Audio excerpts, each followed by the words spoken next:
Be a barbecue hero with delicious, ultra-low net-carb hero bread, buns, and tortillas. Soft and fluffy, high in fiber, and with 0 grams of sugar, up to 10 grams of protein, coming in at under 100 calories per serving. Oh, and did I mention they taste like their mouth-watering traditional versions? I mean, what's not to love? Use code AH10 for 10% off your first Hero Bread purchase at hero.co.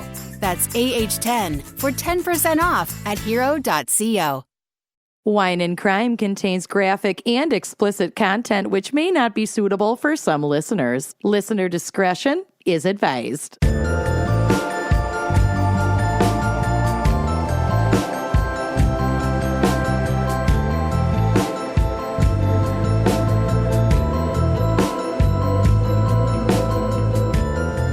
All right, you are listening to Wine and Crime, the podcast where 3 friends chug wine, chat true crime, and unleash their worst Minnesotan accents. Oh my God, who are you? Oh, I'm Scott. Oh, The 4th gal joins us. The 4th gal. I gotta say, you have the best Minnesotan accent of any of our guests. yeah, it's like you're a natural or something. It's almost like I was born here. Barn and raised. Barn, raised. What were you, raised in a barn? No, I was barn here. Barn and a raise. I too was born in Minnesota, and I'm Lucy. Oh my gosh, I was not barn in Minnesota, and I'm Amanda. We will hold it against you. And you do. Consistently. She was moving anyway. you monster. You, where's the lie? Where the lie? Great. Oh my gosh, I'm so excited that we have the 4th gal, Scott, on today for this It's episode. the best. It's the best. I'm so glad to finally be doing this. And Bill's here too. if Bill isn't carrying Get out, fast Bill. food, I will be upset. Bill, did you bring us Oh. dinner that I didn't text you and ask you Oh. for? Where's my bucket of Wait, chicken? go back out. Go back out and get us Taco Bell. We'll get All to right, the chicken. oh, God, no. I don't want to get to the chicken. Well, actually, on that note, today we have a very, very special fan pick by Stephanie Evans, who wants to dedicate this episode to their gateway gal, Kelly. Aw, And Stephanie has Kelly. so 80s. Stephanie and Kelly. Oh, You were born in the 80s. yeah. And Stephanie wants to Stephanie's fan pick is fast food crimes. Oh, my God. So we've been traumatized by chicken nugget crimes. I Now- was going to say, I still think about chicken nugget crimes on a Every regular day. basis. And I The pink still eat sludge. chicken nuggets, though. Oh, me too. I had chicken yeah. nuggets like 2 days ago. I'm not giving up. No. It's just I just something will I be knew I have to traumatized work every time I through. have them. Yeah, I think I just took like 4 days off from eating chicken nuggets and then jumped right back in. Yep. I took a sabbatical, a very brief sabbatical. Like, it's better now that I know, actually. Honestly, I'm I'm more informed. consumer. I'm an informed Thank you. consumer. Mhm. Mhm. You took a nug-batical. A sabbatical. The accuracy, though. So we had to ask Scott to co-host for this episode because we have a shared appreciation for fast Deep. food. It's deep. And, you know, Scott is usually our purse burger or chicken chalupa supreme delivery person. Mm-hmm. So it just felt the most fitting Yeah. to have you here. I'm an actual expert in this arena. You are, and I just found a really gross hair on my glass. Ooh. I'm fine. Cute. We're Oh good. my. Don't look too closely at your cup. Scott, Anyway, Scott, you mentioned an abject tragedy that happened in your neighborhood recently. Tell us yes, about it. Speaking of fast food crimes. Mhm. Oh, I was like, what abject tragedy? We got There's you. Actual real abject tragedies Yeah. in my neighborhood constantly.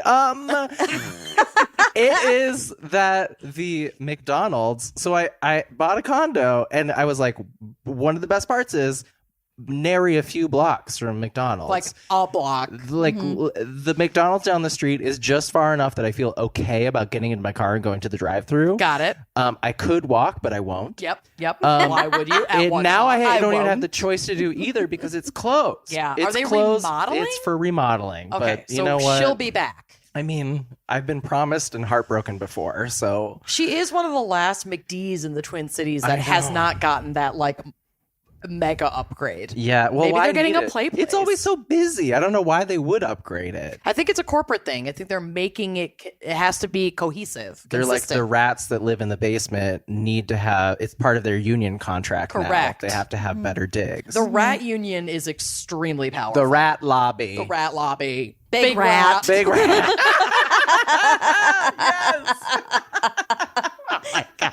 Big rat. Well, there it is. Anyway, so I am very sad because I frequently wake up. I'm like, you know what? I really just want a McDonald's breakfast sandwich. That's really the only thing I really crave from McDonald's these days. And it's like now I have to drive many blocks to get one, and that's just too far. Well, I have an abject tragedy that's not related to fast food, but I thought I should bring it up. If you fall, I'm here for you. I thank you. But I mean, wait until you hear this, and then maybe you won't be here for me anymore. Okay. I have been candid about a saga on TikTok, and I know that neither of you are like huge TikTokers. The vagina thing. I think I saw this. Yes, so We all saw it. I didn't even ask you. Well, for people who are listening who do not know, Amanda has a vagina. I do have a vagina, and I tried this TikTok trend this hack that I saw on TikTok where you can get fake nails, and then you use like a gel coat and a UV light to adhere the nail to your finger. So I made a little video about how I put on these nails, and I was like super excited about it. Then somebody was like, oh my gosh, you should come back with an update about how long they last. And I was like, I will do that. And then the next day I went to take out my menstrual cup, and I took the cup out and I rinsed it, and I, went to put the cup back in and noticed that my nail that I used to take out the cup was gone. No longer on my, this is a new set, baby. Oh, new my. set.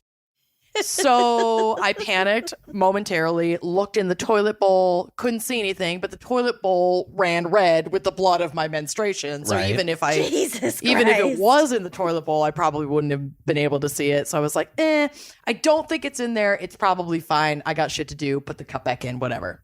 Next day, I haven't stopped thinking about it.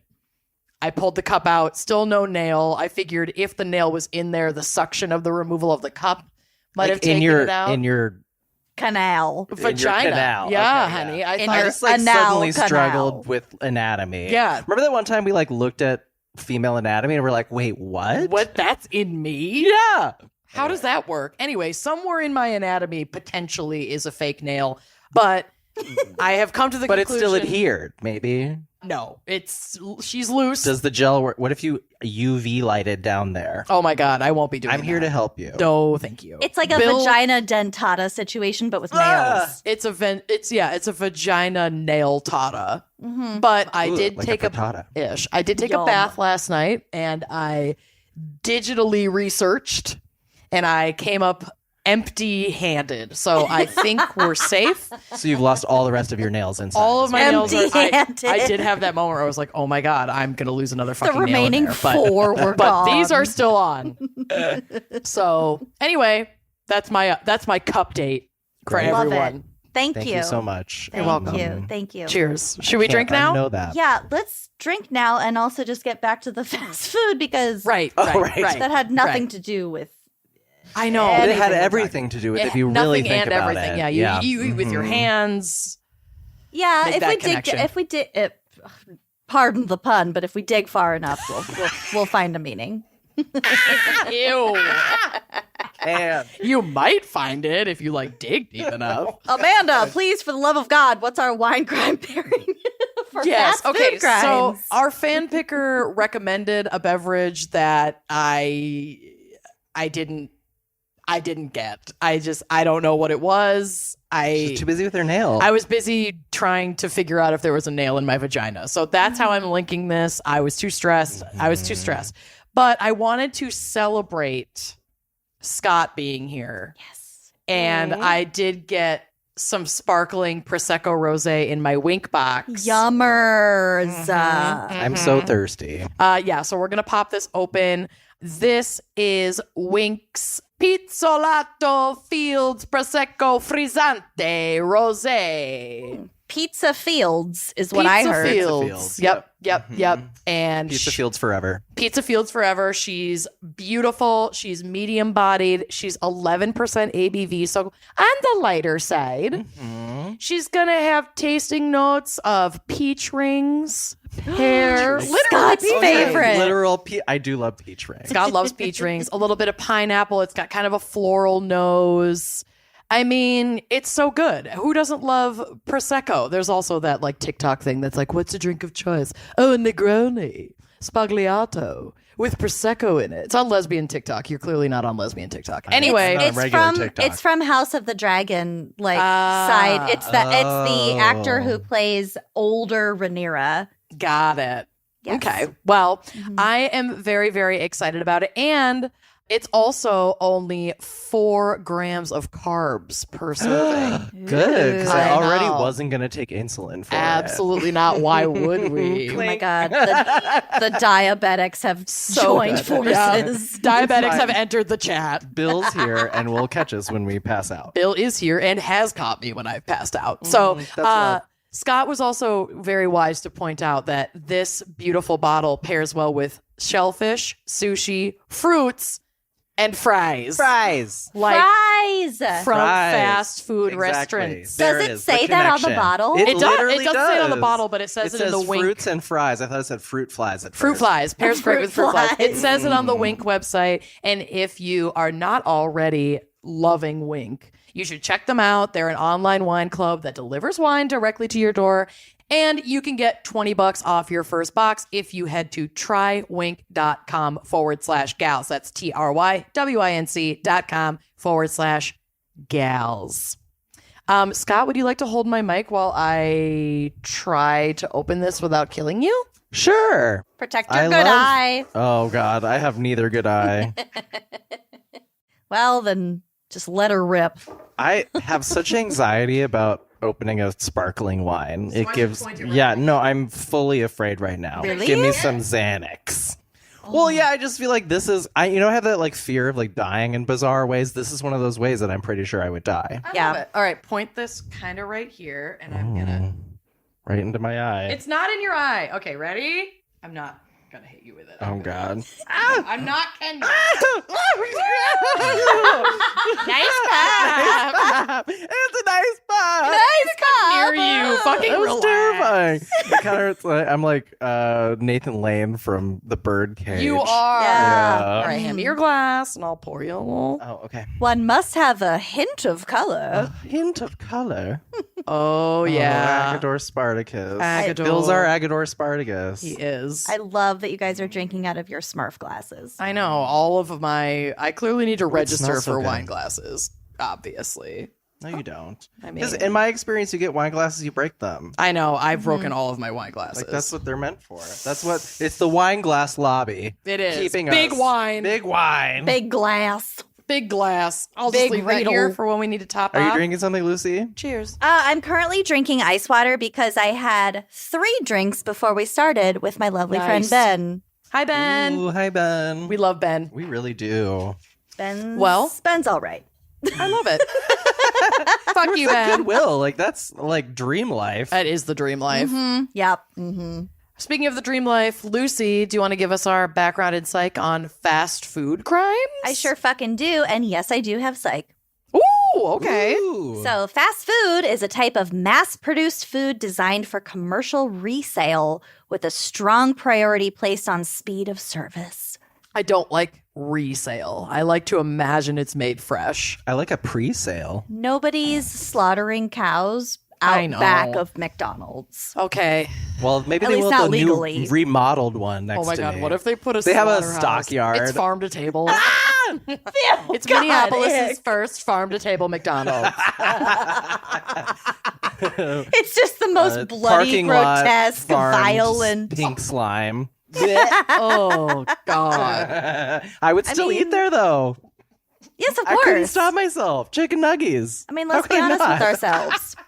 Chicken It nuggets. would smell so bad. Like it doesn't already. You'd have to have a beef slaughterhouse, a fishery, and like a chicken coop. And pigsty. And Pig if pen. it's McRib era, like that's a Oh, Shamrock yeah, Shake. McRib. Oh my God, the slaughtering of the shamrocks. All those leprechauns. There's green blood everywhere. Oh, gross. I would still eat it. Hate I it. would. I hate Absolutely. it. I love Yes, it and I hate absolutely. it. All right, continue. So fast food is a commercial term limited to food sold in a restaurant or store with frozen, preheated, or pre-cooked ingredients and served in packaging for takeout or takeaway. Okay. Fast food was created as a commercial strategy to accommodate large numbers of busy commuters, travelers, and wage workers. Ooh. In 2018, the fast food industry was worth an estimated $570 billion globally. Whoa. Mm-hmm. That's like an amount of money that I could never even picture and somehow seems low considering I know. I'm thinking that Yeah. too. The Like, how does expanse that compare to other things? of Can you do fast some quick food. research right I now mean- and find out?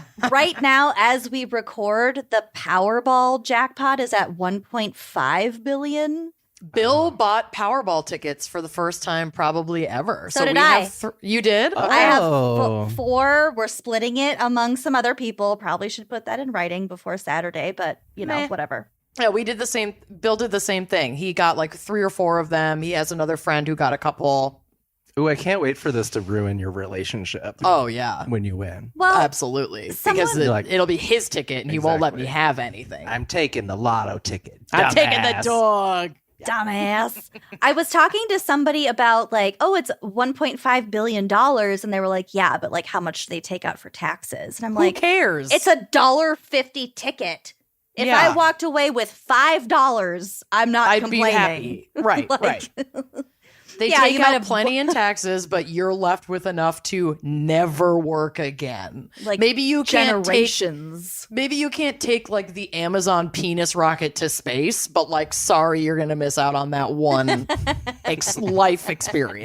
There will be other penis rockets. Yes. Yeah. Just take the earthbound penis rocket. Yuck. Oh my God. Yuck. Anyway. It's been a minute. I'm excited about that.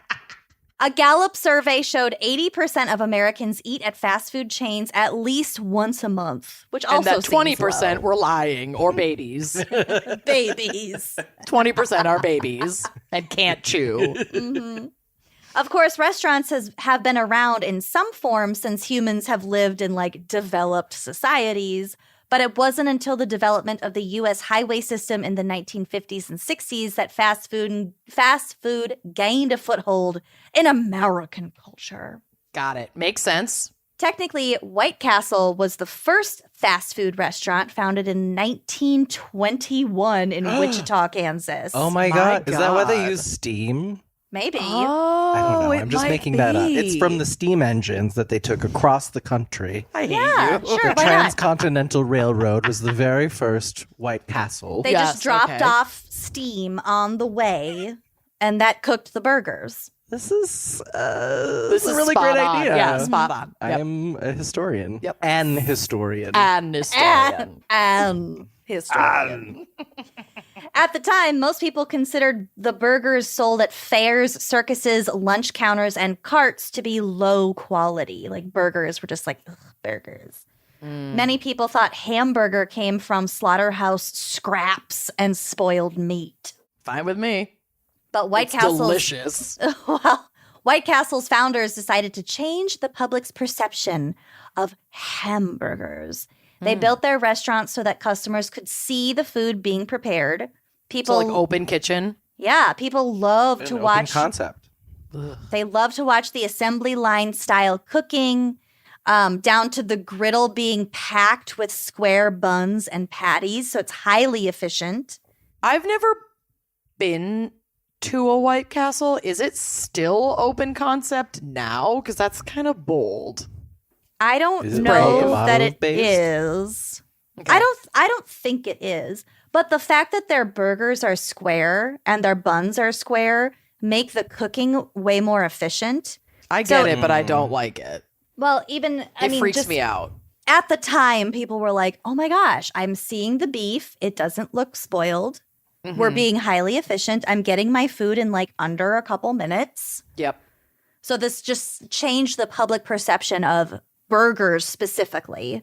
That's And cool. also just ushered in fast food because most fast new food is era. like kind of centered around burgers. Mhm. When did chicken rings come in? Oh, Chicken rings. That's the only thing yeah. that I'll actually get at White Castle. That's like a White Castle It's the thing that will give me the littlest amount of diarrhea. I think I've only been to a White Castle once in my life. I've never been to a White Castle. There was one by my old apartment when I was in college. There was one near my old the place in drive-thru. Northeast on Central. Oh, that's the one that I was talking about. Got it. Oh But my God, I- it's the same one. Oh my God, we're best friends. But you went there and I didn't because you're okay. gross and I'm not. There it is. We've pinpointed why. Jesus. Got to it. So the owners painted the buildings white and even chose a name that suggested cleanliness. White Castle. Regal. White Castle was most popular in the American East and Midwest, but its success helped give hamburger meat a better reputation nationwide. So, like cars, White Castle played an important part in the development of fast food. Wow. By the Finally late getting their due. Yeah. By the late 1960s, fast food had pretty much saturated the suburbs and began to pop up in more urban areas. And this is from an article in the Smithsonian. Quote, "This had a lot to do with the civil rights era, which is a fascinating sort of intersection in the story. Black-owned businesses, minority-owned businesses, they were hoping to create economic bases in city centers where white flight and a lot of other social factors, such as the building of the highways, had divided communities. Yep. Fast food was seen by activists and by the government, which would ultimately issue loans to help small businesses open fast food chains as a solution to the problem. The actual That's so interesting. That is I thought so interesting. too. The actual benefit or attraction of opening a fast food restaurant is self-evident. It's familiar, it's easily reproduced, and it's popular and relatively cheap.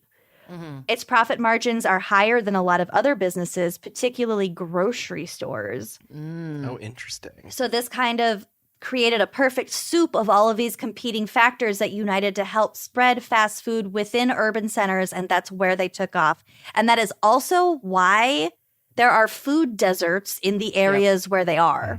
Yeah. So it did have long-standing negative effects, but Yep. they did start from the suburbs and come into the cities. So if you're wondering what the least healthy fast food chains might be, Okay. What could they be? I can't wait to know about the most healthy fast food chains. Oh. If they're not on this list, they're healthy. What a That's what low I'm bar. saying. okay, If great. they're not on this list, they're healthy. What do you think is on this list? What do you think is number one on this list?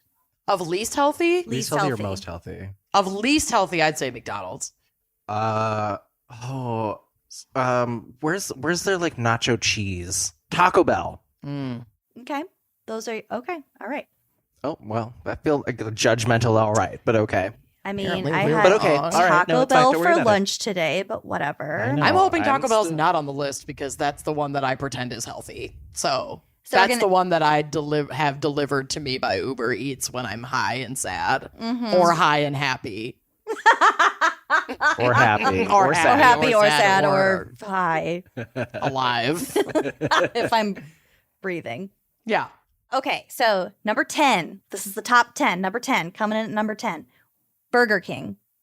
Okay, so Burger King is the most healthy No. of this list. well, of of this this list, list. yeah. Okay, yeah. Burger King is the most healthy of the list of the 10 least healthy fast Yes. food chains. That just made my Correct. brain pretzel. Yeah, you're welcome. But I think we do get money from Burger King by saying that. I now, think we right? do. Mm-hmm. By the way, I think this is just like a summation of all of the calories and trans fat and saturated fat and blah blah blah on their whole menu.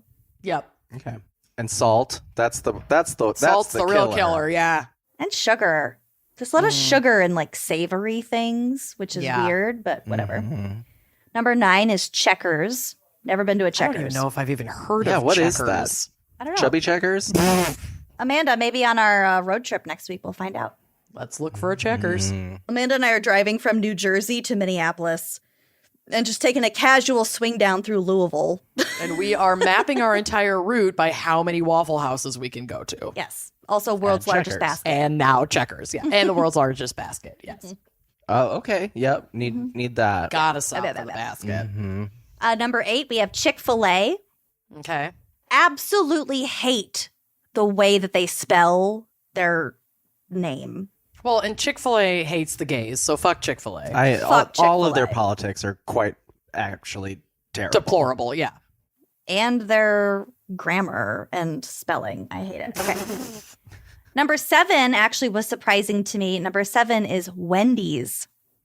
Wow. I always That makes thought of me Wendy's sad. as more of a little healthier fast food. You know, Best that nugs. maybe was true in the past, but as somebody who goes to Wendy's pretty frequently, A connoisseur, if you will. I know some things about Wendy's. Your bowels are Sir, letting you know. this is a Wendy's. This is Wendy's.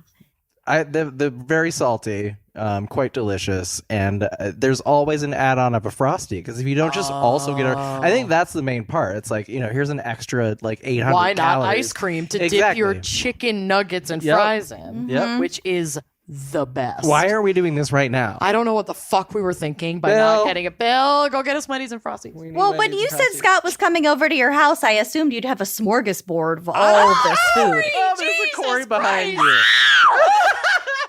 It's Dr. Phil. Out of here! God. That scared me. That was an authentic scream. So scary. Ray. Ray, protect us. Hey, come here. I got really confused because he showed up in the Skype, and for some reason I was like, "This is a mirror. It's Bill. He's behind us." I was Scott like, Artley, wait. there's a vampire. I thought we were just It's a talking about banshee. ice cream and you started yelling about Corey. That Tall man's behind you. was disgusting. That was horrific. Corey, you're fired. Bring her McDonald's as recompense. And then bring it to can't. us. I had so much Taco Bell for lunch. I can't eat. I'm not eating for the rest of the night. It was too much. Okay, number 6, Jack in the Box. Wait, so is this getting healthier or less healthy? Less healthy. Less healthy. Okay. Yep. Okay. Jack in the Box also have never been. I don't think I've ever been either. I've never been either. Isn't that like a big thing in Canada? I don't no, know. I'm thinking It's of a Tim Hortons. horrific mascot. It's like a big It's so scary. clown. It's a ball with a nose and a hat. Yeah, I it's hate a it. ping pong ball. I was thinking of Tim Hortons. That's Canadian, but no. Jack in the Box, ew. Next. Number 5, Arby's. Not surprising. they do have the meat. I like and the meat forget sweats. That, I forget that Arby's like exists. I forget that they exist until I want those curly fries. They do have the best fries. And horsey and sauce. somebody for Halloween dressed up as the Minneapolis Arby's on fire during the uprising, which was a really amazing That's costume. really good. I love that. Memories. That's a really good costume. Was it I a love couple's costume with the Umbrella Man? I think it might have been Oh actually. my fucking umbrella man. If you know who he is, turn him in. Jesus Anyway, Christ. continue. Okay, number 4, also shocking, Quiznos. Really? Interesting. If you can even call that fast food, because they don't even have drive-thrus usually, I don't think. I've never seen I a don't think Quiznos Well, they- yeah, drive-thru. but it's fast. Dude, it is. It's closer to fast casual. It's closer to like Subway, in my opinion. Yeah, I But think yeah, it's Subway is nicer still than fast Subway. food. Mm-hmm. Also, Bill just texted me from the other room to let us know that they sell Arby's fries in the freezer section at Target. Shut the fuck up. Okay, that's only relevant if you have them right now. Yeah, Bill. Stop giving us information and not fries. Where's the Rude. horsey sauce? If there's Where no is my horsey horsey sauce, sauce? I don't want anything to do with it. Also, I love you. Thank you for that hot tip. Number 3. What a burger. What? I've never been. What is that? I What the don't- hell is that? I always get it mixed up with Wahlburgers, but it's not Wahlburgers. Oh my God, I super thought it was Wahlburgers until you just said that. It's not. It's Whataburger. It's different. But Ah, it's never had it. different. And it's nothing but a burger. What a burger. Okay, number 2, Carl's Jr. Is it related to Hardee's? Is I it don't know. Hardee's' child? They're always connected. It's sort of like those combination Pizza Hut Taco Bells. There's like Yeah. always a Hardee's There's and a there's Carl's Jr. There's a connection It's there. the Yeah. same There's like some- logo. Maybe they just have been, maybe they're just owned by the same company now. Same parent company. It's a monopoly, I tell ya. Well, yeah. Oh, Monopoly. I love Monopoly. I know you Big were really burger. into McDonald's Monopoly. I really fucking was. Thank you for seeing me Bring back fully. the Monopoly. Honestly, do you remember the pull tabs they used to give out at McDonald's? No. There were straight up pull tabs that you like pulled off the lid of your like McMuffin container. Yeah, that was Monopoly. Monopoly. No, That was McDonald's no, Monopoly. It was different. It was different. It was like a pull I tab. think you're having like a Berenstein Bears moment. No, I think there's someone out both. there will know. Someone out there will but know. I mean, Someone- I know they did that during the Monopoly, where it would come on your thingy and you'd pull it off and see what it you was want. like the ASMR of like, zzz, and then like Trust, you're eating. we remember. But this had nothing to do with Monopoly. You didn't collect them. You didn't build a board. It was only an instant win thing, and it was just a straight up pull tab.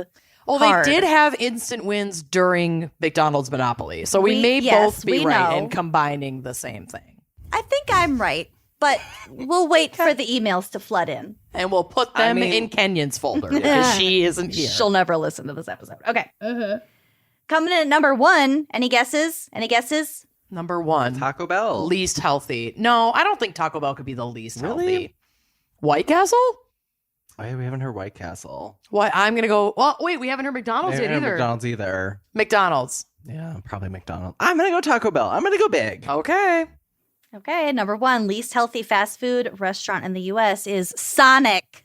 No. Oh, I finally went to a Sonic. I'd never been to a Sonic, and they were like, "Here's all these add-ins you can get. You can." Sonic I was is like, so gross. And I so want fun. a slushie, and it's like, do you want to add 3,000 more calories to this? Yeah. And I was like, yes, I This do. this Thank you makes very much. sense. Yeah, totally. They wear roller skates, you Yeah. guys. The one I went to, they didn't even have anything open outside. It was very sad. I That love is sad. living in Minnesota. God. It's Sonic. desolate. So Okay. a little more info about Sonic. The average Sonic burger, for example, has Is made of hedgehog. Oh my god, I wish it's blue. Has 780 calories, which is roughly 300 calories more than the average burger on a McDonald's menu. Wow. And- Okay. I'm feeling a lot better about my monthly McDonald's run these days. I'm Monthly? making good choices. Yeah. Wow. And 10 I don't live really close to one though. Oh, well, me either. The thing is, okay, these are the two. That's fair. proximity has nothing to do with this. The 2 times I usually go to McDonald's are once. It's so bad, you guys. Once a month when I'm picking up my prescriptions because the Walgreens is right down the street from that Hiawatha And you McDonald's. deserve a treat for being chronically ill. For being chronically ill, and I double deserve a treat for being chronically ill because I go to that Park Nicollet, St. Louis Park endocrinologist, and there's a McDonald's Right in there. the parking lot. Yeah, No. it's there. Of our doctor's Truly, office. yes, I do the exact We same don't have the thing. same doctor, but we do go to we? the same No, we don't. office. Yeah, I know yeah. exactly what McDonald's you're talking about. So Yeah. basically, when I'm picking up my diabetes medication or going in to be told that my A1C is too high, both times I'm getting Yep. McDonald's. Yep. I truly You it was need a like, what, like reward. I deserve this. This is what I deserve. They poked me and they made me take my weight. I'm getting Ew. McDonald's. Yeah, no, it's horrible. Anyway, Also, 10 burgers on the Sonic menu have more than 1,100 calories each. wow. The restaurant that's- It's a lot. The restaurant That's a is lot. also among the most likely to have an above average level of trans fat. Nearly half of Sonic meal items have at least 1 gram of trans fat, and some items have as many as 3.5 grams, whereas most menu items among fast food restaurants in general have 0 trans fat. So Interesting. Because everybody tried to get rid of them at one point. And also, right? like, what's the difference? There's some kind of fat coming in. I don't know. I'm not a registered Who cares if she's dietitian. trans? We don't Trans need to fats worry are about that. fats. Yes. So, like I said, I do have some psych for us today. Here Oh, are God. 10 psychological tricks that fast food companies use Here's to get Scott you. Artley's psychological profile Oh, Yes. oh God. in fast food language. Okay, sorry. 10 Actually, psychological tricks. you are exemplifying at least one of these right now. I'm very excited. So this is from Business Insider. Number 1, paint the place red. You're wearing red. I'm gonna eat ya. I'm gonna eat ya. I love this sweatshirt though, Isn't with it the fun? bears on it. It's It has so cute. 11 hidden black bears on it. 11? It's like a. I it's found like a them. Where's Waldo? Oh I yeah, found you found them. You found them right away. Like it's kind You of keep freaky. going. I'm gonna look at the bears. Okay. So, color theory isn't the most exact science, but its assertion that red acts as an appetite stimulant seems to hold up. The most popular color for food packaging, red raises blood pressure, heart rate, and people's desire to eat everything in sight, similar to a hibernating bear or about to be hibernating bear. Yep. Hence its use in tablecloths and other forms of restaurant decor. Similarly, warm hues like orange, yellow, and pink get the job done as well. Okay. How many bears are you at 7. right now? 7 bears. Found the tree bear. Psychological fact number 2. Smell good, eat more. So given how much of taste is made up of smell, it shouldn't come as much of a surprise that aroma can have a pretty strong influence on what and when we eat. That's why one of a food court restaurant's greatest weapon is its scent. There's no better advertisement or incentive for potential customers to shell out some cash. For example, Cinnabon. Cinnabon. I was literally going to say that. That was like the one. I went to a mall recently this past weekend. We walked around. We're like, we smell Cinnabon. And we like literally, we were like a You'll cartoon. smell over a city block away. You can smell We it. could not find, there was no Cinnabon. It was like ghost Cinnabon. Oh, I don't like that. Ghost in the Cinnabon. I gave up after 9 bears, Okay, but I well, believe you that I'll there point are 'em 11. out. Okay. There's one right here. Hey. Just kidding. I don't identify as a bear, but I don't really like bear culture, but I will benefit from it. Are you God an bless. otter? And I do. I'm not any animal. No, you know what I am? I'm a red panda. A red naked squirrel. mole rat. No, I'm a red squirrel. Cute. Oh, but you are kind of a red panda. Like you look like a Also red panda. I do really actually look like a red panda. I love that for you. It's the Spot cutest the animal in the difference. animal I'm kingdom. endangered. Oh my god, I am in danger. Danger. Red panda, you in danger, girl. You endangered girl. Red panda, you endangered girl. You endangered girl. It's autumn sunrise. That's really good. yeah. Also, we need to watch Ghost. Do I have merch now? You might. Anyway, You like it? It's autumn sunrise. Okay. Number 3, psychological trick number 3, food porn. Because pictures speak louder than words, and showing a burger or drink or whatever does more to sell than just a name on a menu board. Of course, that's why there's pictures on the thing, right? On Yep. the ordering. Okay. And probably why all of their fucking advertising is like sexy slow-mos of like a drippy, hot. easy flame broiled. I'm actually Bill. I'm going to Postmates us a bunch of Taco Bell Okay, thank you. Nice. on the Of company course, card. Of course, that It's for work. Oh, I didn't know I could charge my lunch.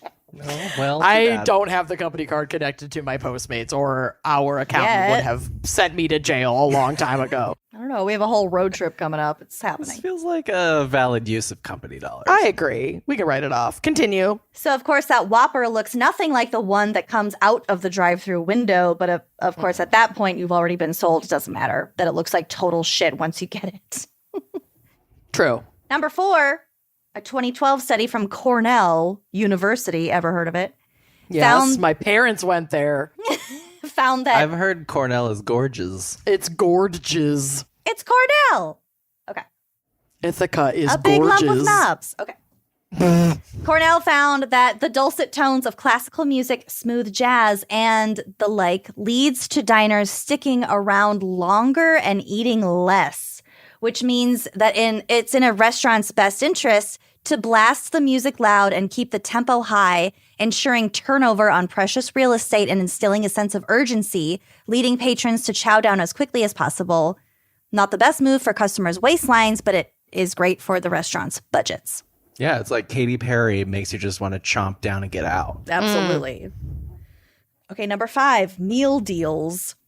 I'm looking at some right now. I know. A burger, fries, and soda pop combo may cost less than a burger, fries, and pop ordered separately, but it still means more money for the restaurant than an order of just a burger or even a burger and fries.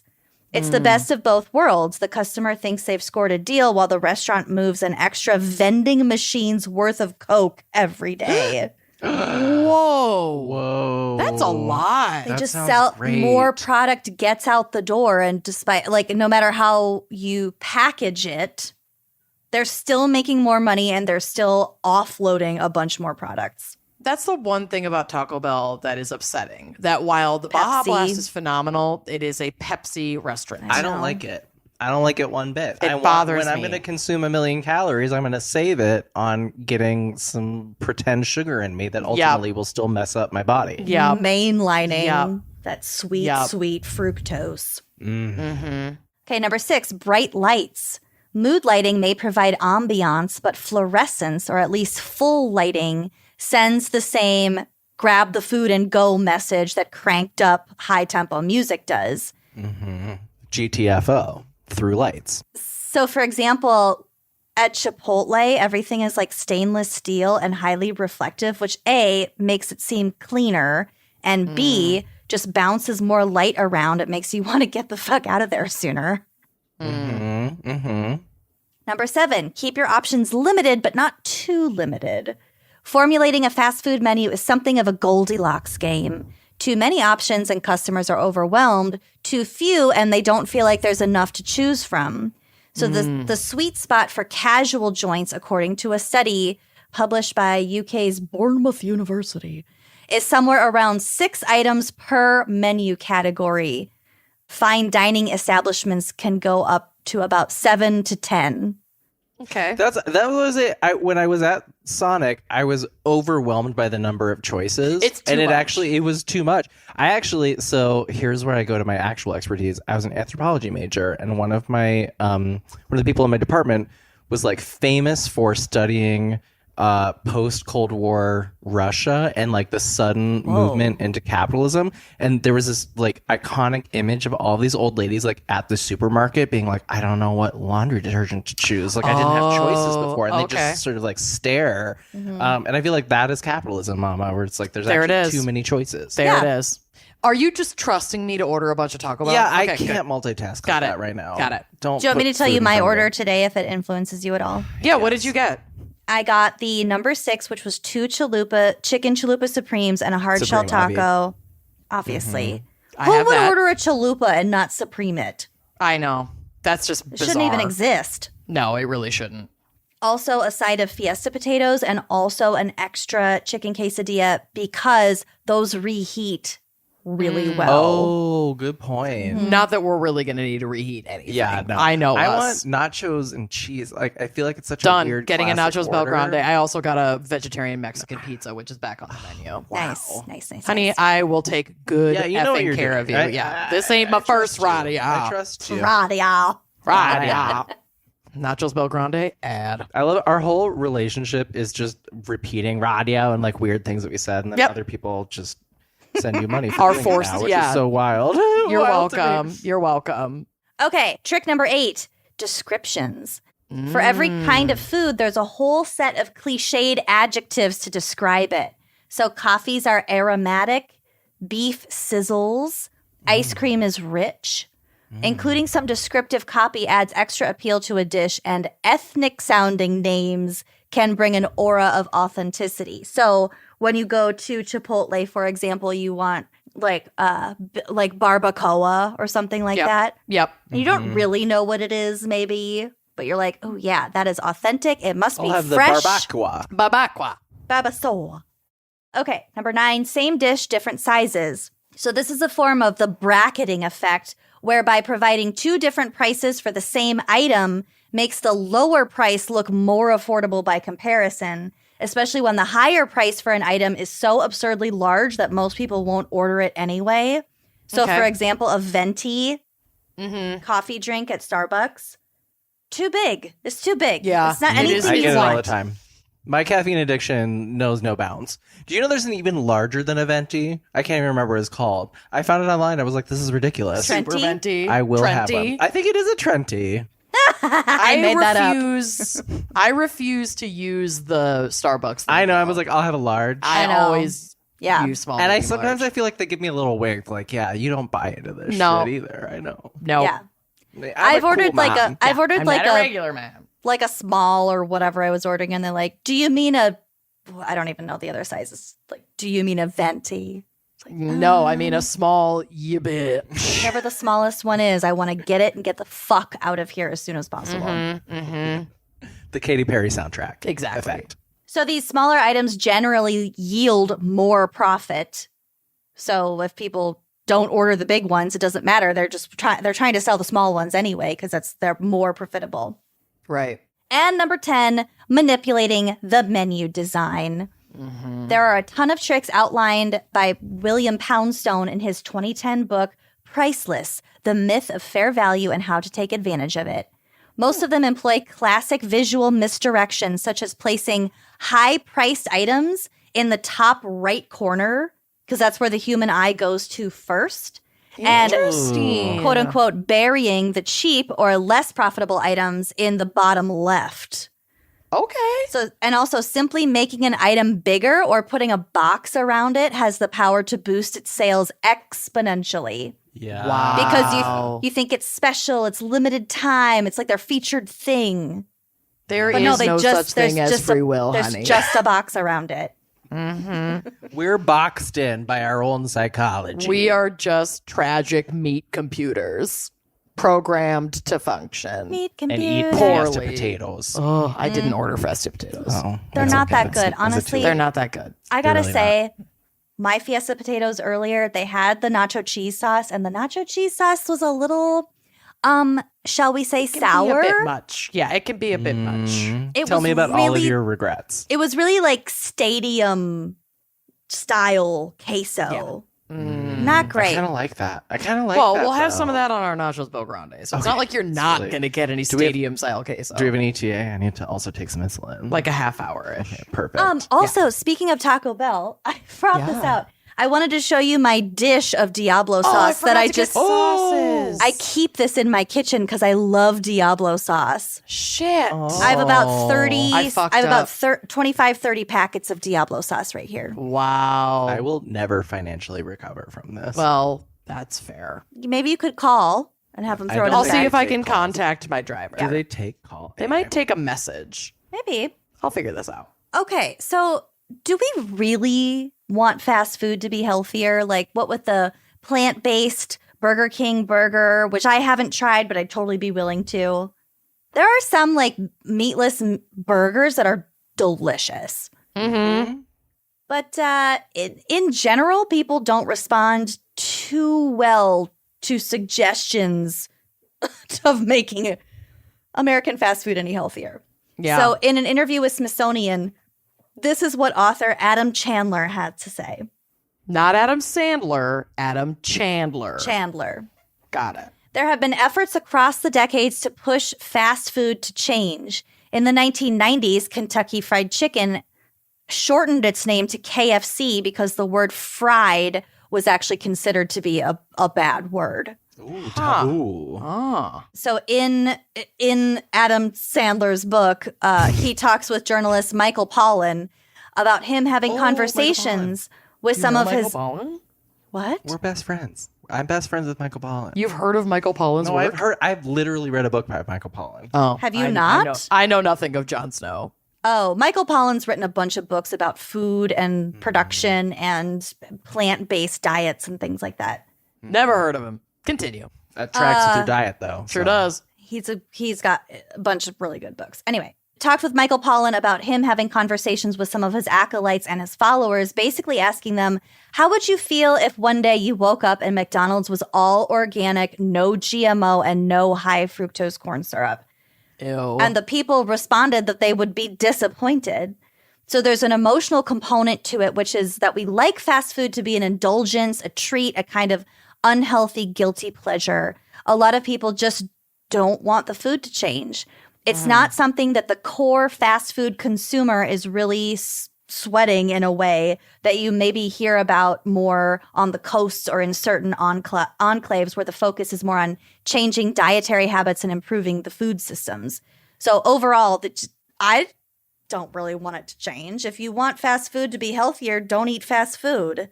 Right. Like, I don't know.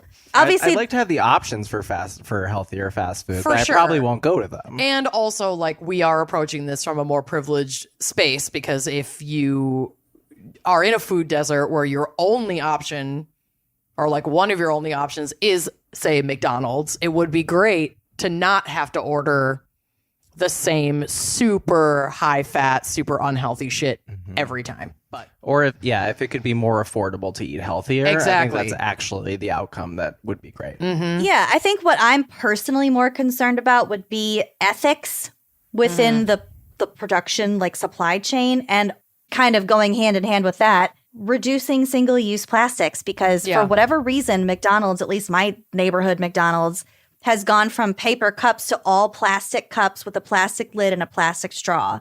That's regardless of size. It's all plastic. It's weird. Like, paper is more expensive now. I don't know. Yeah, that seems so counterintuitive. Yeah, it does. I don't know. Yeah. I don't know. There are things that I would personally like to see changed, but all organic, But not the non-GMO. food. Don't change the food. Have you ever drank pop that has no high fructose corn syrup? It's disgusting. That's plain sparkling water. Ew, No, hate it. I don't So, like it. yeah. It's What disgusting. is this, LaCroix? Yeah, ish. Okay, and so here's one last really great anecdote from that same interview. Okay. So the creation of Doritos Locos Tacos is my favorite story in the book by Adam Sandler. Okay. Mostly because it involves a really terrific person who, in the most relatable way, was sitting on his couch eating Taco Bell and saw a Doritos commercial and thought, that's exactly what I want to have, a Doritos flavored taco shell. Wow. Probably high. Yeah. Yeah, I was going to say, this also sounds like Scott in college. Fucking brilliant. Even more relatable. Mm-hmm. So this guy lobbied Frito-Lay to create the shells, and they said, no, we can't do that. So he started... Clearly you fucking can. So Yeah, si se puede. Yeah. Si se puede. So he started a Facebook group where he used his Photoshop skills to kind of put together these tableaus of famous pictures with Doritos Locos Taco shells in them.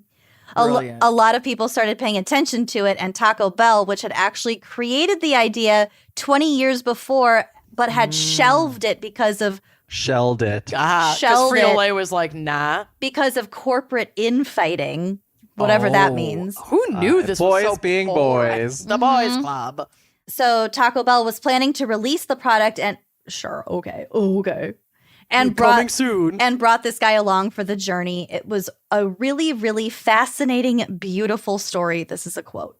He lives to see the creation of the product, but dies very shortly thereafter. Of a heart attack. I don't have any Doritos more Locos Taco. Face information. down in a Doritos Locos Taco. That's how I want to go, though. 1000%. Like, I want to be having sex while eating Taco Bell. Ooh. I love Maybe that. tonight's your night. I was going to say, make it happen. I didn't order Doritos Locos though. Well, now it's not happening. So I tonight's guess not the night we I die live, while I having live sex to and live another day. eating Taco Bell. I live to eat another Doritos Loco Tacos. Okay. And his friends and family gather for the funeral, presumably, and then they all go out to Taco Bell after the funeral and they get their Doritos Locos Tacos. Wow. What a beautiful Circle. story. What a quintessentially American beautiful story. I know. Rest in peace. Rustin Rustin pizza. I don't know. Locos. I love it. Anyway, that is my segment. I got a little bit of psych, a little bit of background, some little fun facts. We You got hit- everything. Yeah, you hit all the boxes. And look, you made us order fast food. Yeah. Like, it actually worked. That It was worked. psychological trick number 11. Ah! Get your best friends to order fast food on Postmates. Vulnerable to advertising. It's the I love color it. red. It's because Scott wore red. Yeah, it's your true. fault. Hungry bears all around. Great. Well, All right. should we take a quick break to hear a word from our sponsors? Let's please do. Let's do it. When it comes to upgrading your space, Brooklinen has you and honestly everything in your home literally covered and accessorized and super cozy. And right now, all of their home essentials are on sale for Black Friday / Cyber Monday. I mean- because this is the time for gift shopping. This is it. And one of the best people to buy gifts for sometimes is yourself. Is yourself. Or the people in your house so that you can just use all of the Right. things. Mhm. Yeah. A shared gift. Love a shared gift. Bill's getting all new towels and bedding this year. Good for Bill. So Rich and Vicky started Brooklinen with one goal in mind: bring hotel-level comfort home with sheets that are high quality with premium coziness, so we can all get that 5-star feeling every day. And honestly, is there any better feeling than climbing into a crisp hotel bed? with extra pillows. There's nothing No. better, and you can have that 365 days a year in your home. Mm-hmm.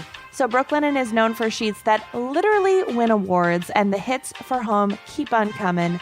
Their Luxe Sateen sheets continue to be a favorite for their buttery smooth finish and perfect temperature for those who sleep a little chilly.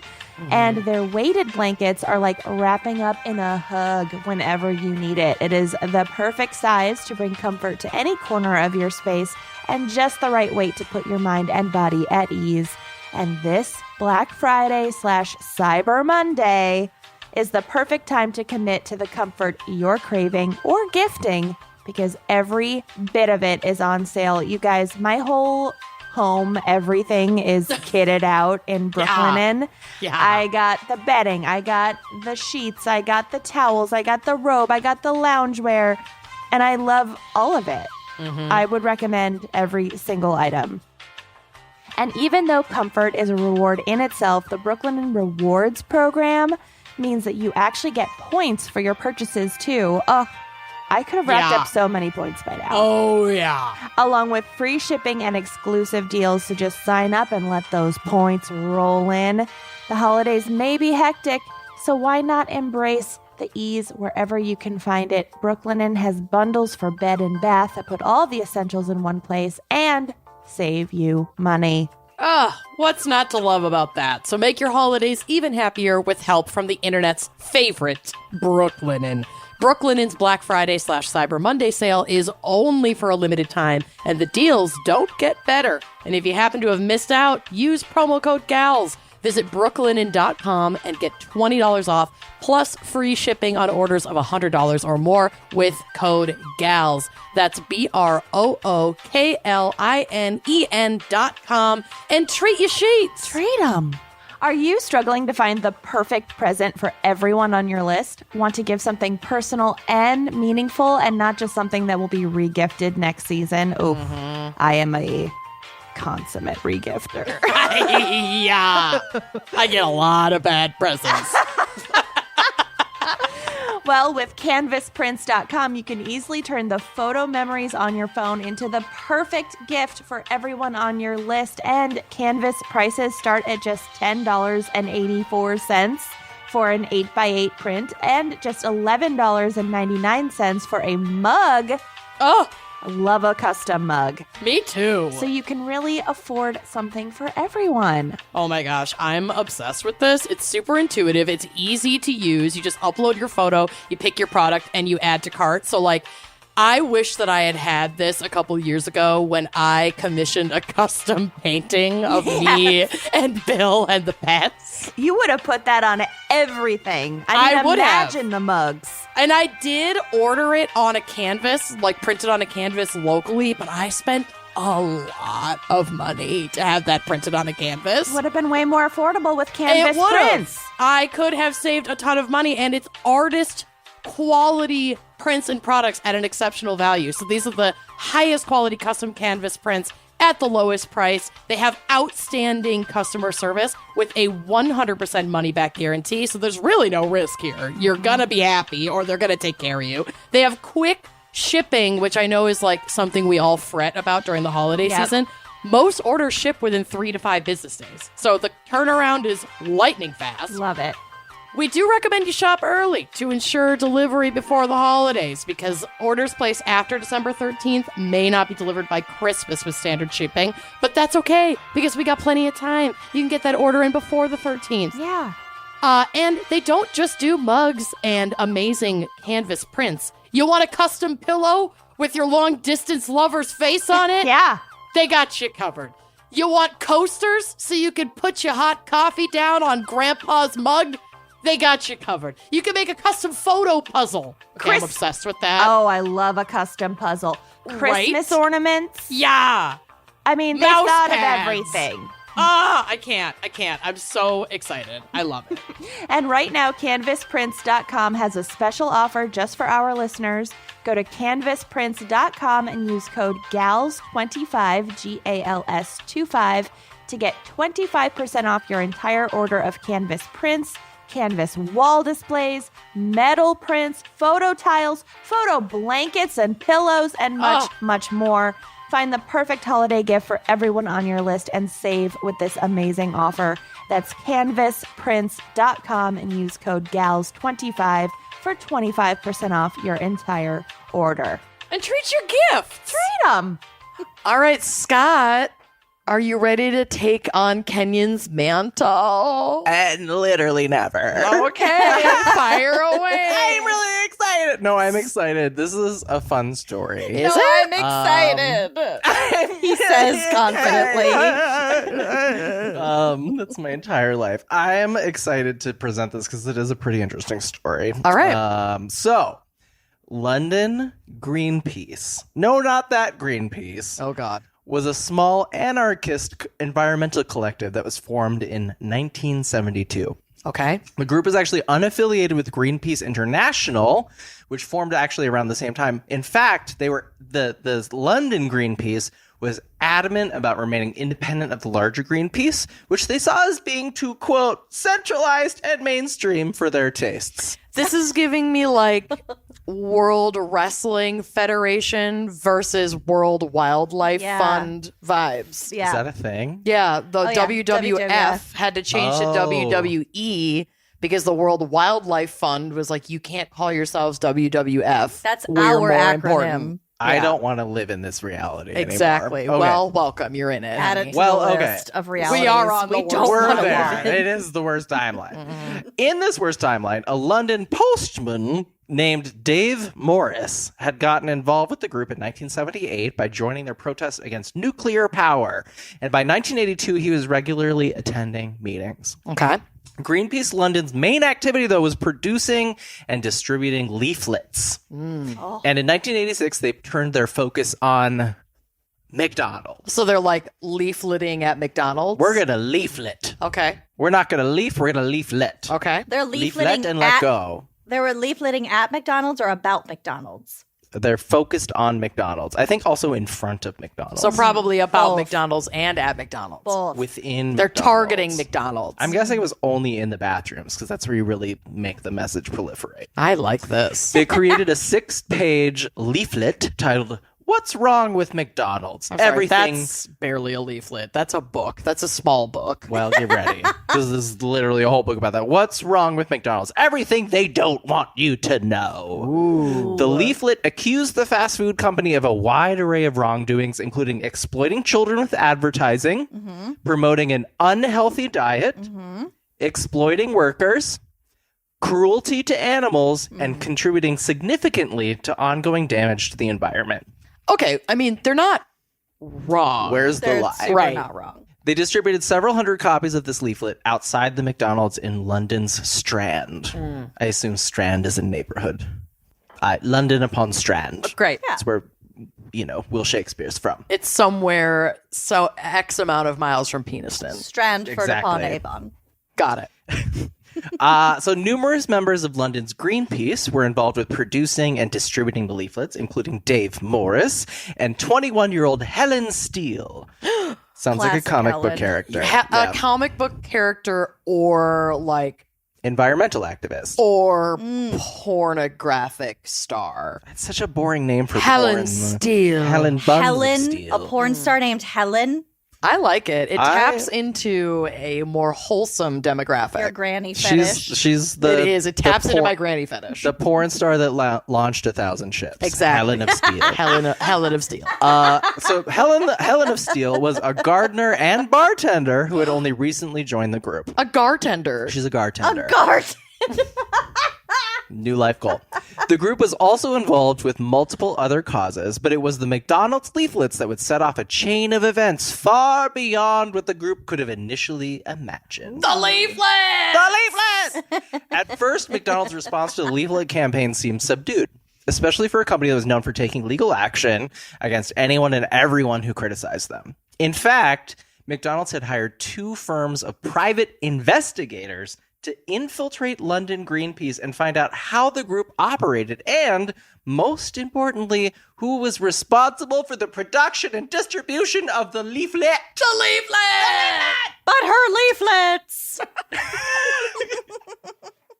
Also, leaflet is the cutest word in the English language. So silly. I Leaflet. love it. Also, hoglets. Hoglets.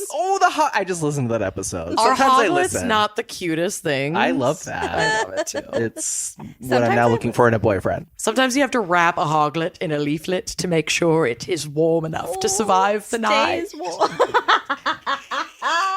I don't know why I went so dark. To simulate its mother's warmth. We must reproduce the mother's warmth by wrapping the hoglet in the leaflet. I'm just going to keep drinking. You keep Please going. stop. Okay, anyway.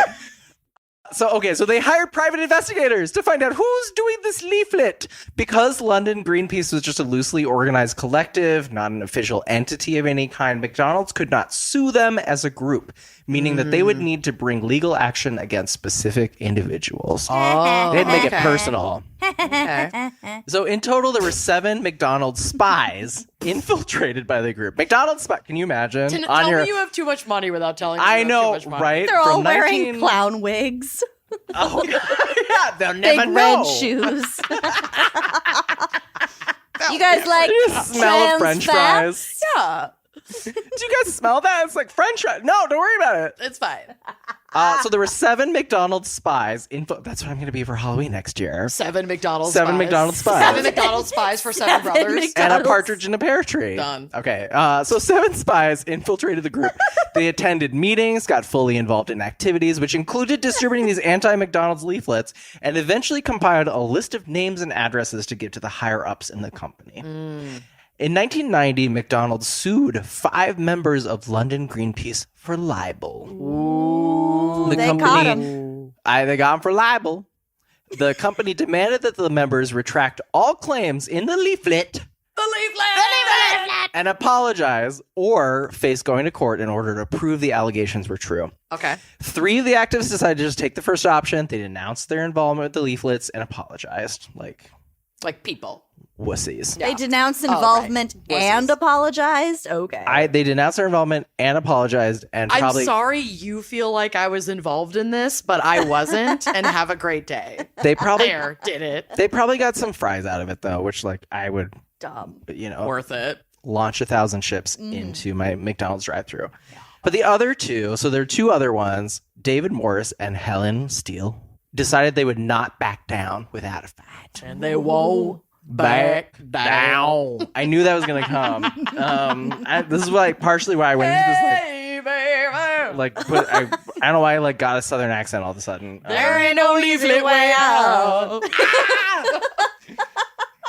All right, so one source described. Supersize it, baby. Shit, I love. it, baby. One There ain't source no easy described. way out of my pants. When I got here, Amanda's like, You'll have to I'm cut not. 'em I don't off." have my button done. My pants are completely open. Oh, she like Close up leans shopping. over. Oh, close up shopping. I Close put up on tap. some sweat pants. These are barely. It's like a loose skirt. I wore jeans today like an idiot. I'm wearing the Ew. dude version of jeggings right I know. now. You were smart. I know these haven't worn things stretch jeans in 2 quite a bit. years. I haven't like my either. jeans, Jeggings, but it got to be a bit much. Anyway, You work back from to our home. regular Why are you programming. wearing jeans? I had a lot of errands to run today. I voted today. Oh, nice. woo, go vote. So I had to I felt like I needed to put on real pants to vote. Yeah, you got to represent. But you don't. For those of you who need to vote, You're right, You you don't don't. have to wear real pants. You don't need to wear I actually don't. Is there a dress code for voting? Nope. Well, Of course, there's not. no dress Can you code. vote naked? Well, there's no dress code for voting, although you are not allowed to wear politically affiliated Oh, you can't wear outfits. like a You can't- candidate's shirt. or Exactly. whatever. You can't go in with a candidate shirt. You could wear it with a sweatshirt over it, but you can't campaign at the polls. But can I vote naked? No, because that's illegal to be out in Absentee public. ballot.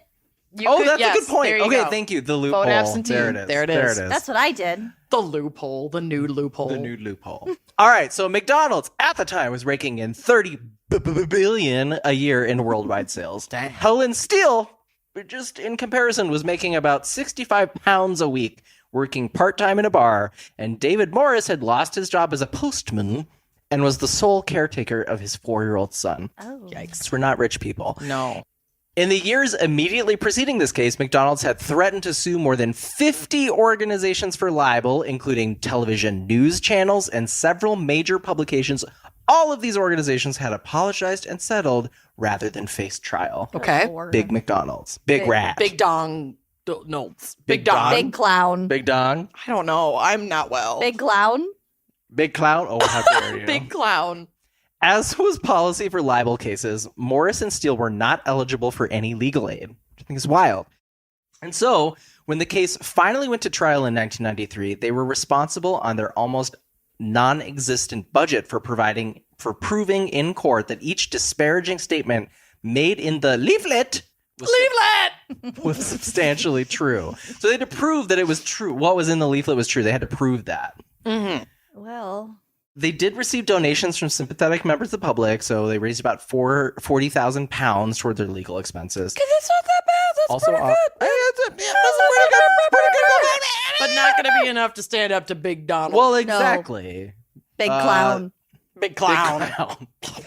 They were up against McDonald's seemingly limitless legal budget and lawyers who were noted experts in libel law. So Got not it. fair. Yeah, that's a big team Right. with a lot of money behind it. Some I think I read this somewhere in the notes that somebody said it was David and Helen against Goliath. Goliath. That's cute. That's cute. Yeah. In its libel allegation, McDonald's had asserted that all claims made in the leaflet were false. And because of the way British libel law worked, they did not need to do anything to prove this assertion. Rather, it fell on Morris, Steele, and their pro bono lawyers to prove in court that their claims were substantially true. It seems a little dumb that one side has to prove truth, but the other side kind of doesn't. Yeah, just plausible deniability. Yeah, Big Clown can just be like, that's not true. Bye. We win. Yep. Also, all they of have, these like, things that I assumed they were arguing had to do with abuse of employees and Sure. animal ethics and all this shit. They Right. surely kept deeply buried. I was going to say stuff they could pay to silence. Right. Well, and at the point, I mean, this is before you could call a witness virtually or whatever, Yep. right? So they wanted to call witnesses from South America to defend the claims that McDonald's business practices were harming the continent's rainforest. But this was outside of the scope of what they could do on their budget, right? Yeah, they're So, no, we're not going to pay for that. we're up against fucking McDonald's. Oh my God, our Taco Bell has arrived. Speaking of being up against McDonald's, there's a huge sack of Taco Bell here. A greasy I'm gonna do sack. I'm gonna do my best to Great. keep going. And we're Keep gonna going. Enjoy it. Well, Thanks, Bill. thanks, Bill. We love you, honey. Reminder that this is an audio medium. Yeah. So, It So is. listen to this Smack bag away. Yeah. God. Oh yeah. I hear the greasy sack. This is that psychology in practice. This is audio food porn. Yeah, right now. it's Pull off that ASMR. sticker. It's huge on TikTok. So, okay, the case became a legal and media circus. The initial trial ran for 2.5 years, which included about 40,000 pages of documentary evidence and 130 witnesses. Wow. Wow. I know, That is 130. involved. Steele would later describe in an interview how the trial came to entirely dominate her life. She said, quote, "When all you are doing is handing out leaflets in tall order, The leaflets! it's a tall order to then have to become experts. It was a full-time job around the clock.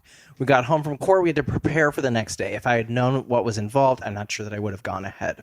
I was going to do that in a British accent, but I got really distracted by all the Taco Bell. And my only British accent is Bridget Jones's Diary one, so it's not that great anyway.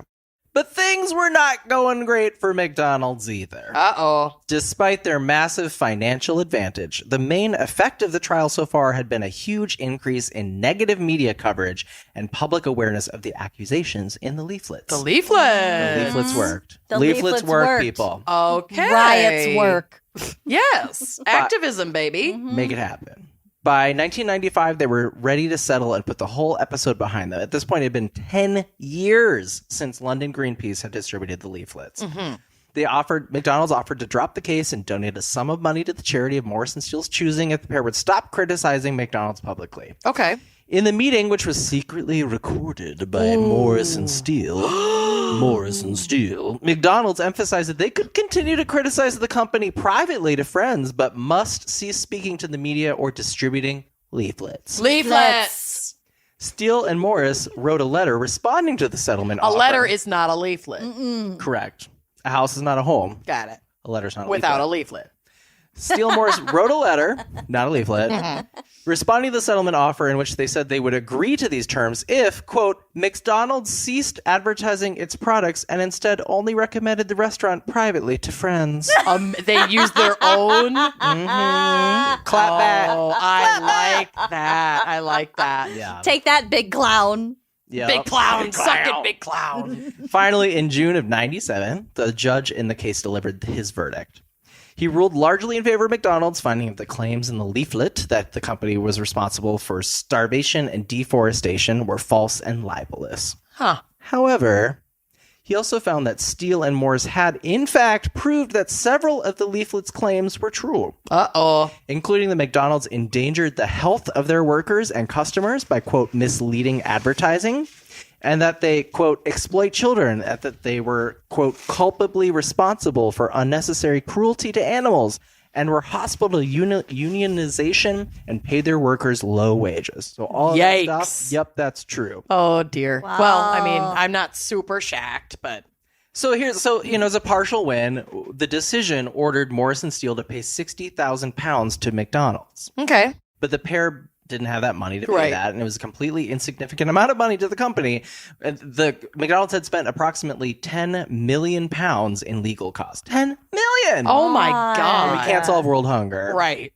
The entire thing was widely considered a PR disaster for McDonald's. One of the lawyers who represented Morris and Steele pro bono described the case as, quote, an abject lesson in how not to do it. Bringing the case in What the early not to wear. not to wear. Bringing the case in the early days of the internet meant that many more people came to know what was in the leaflets. The whole thing was madness. And still, it was not over. But wait, There's more. Good Lord. Morris and Steele appealed the verdict, and their appeal went to trial in January of 99.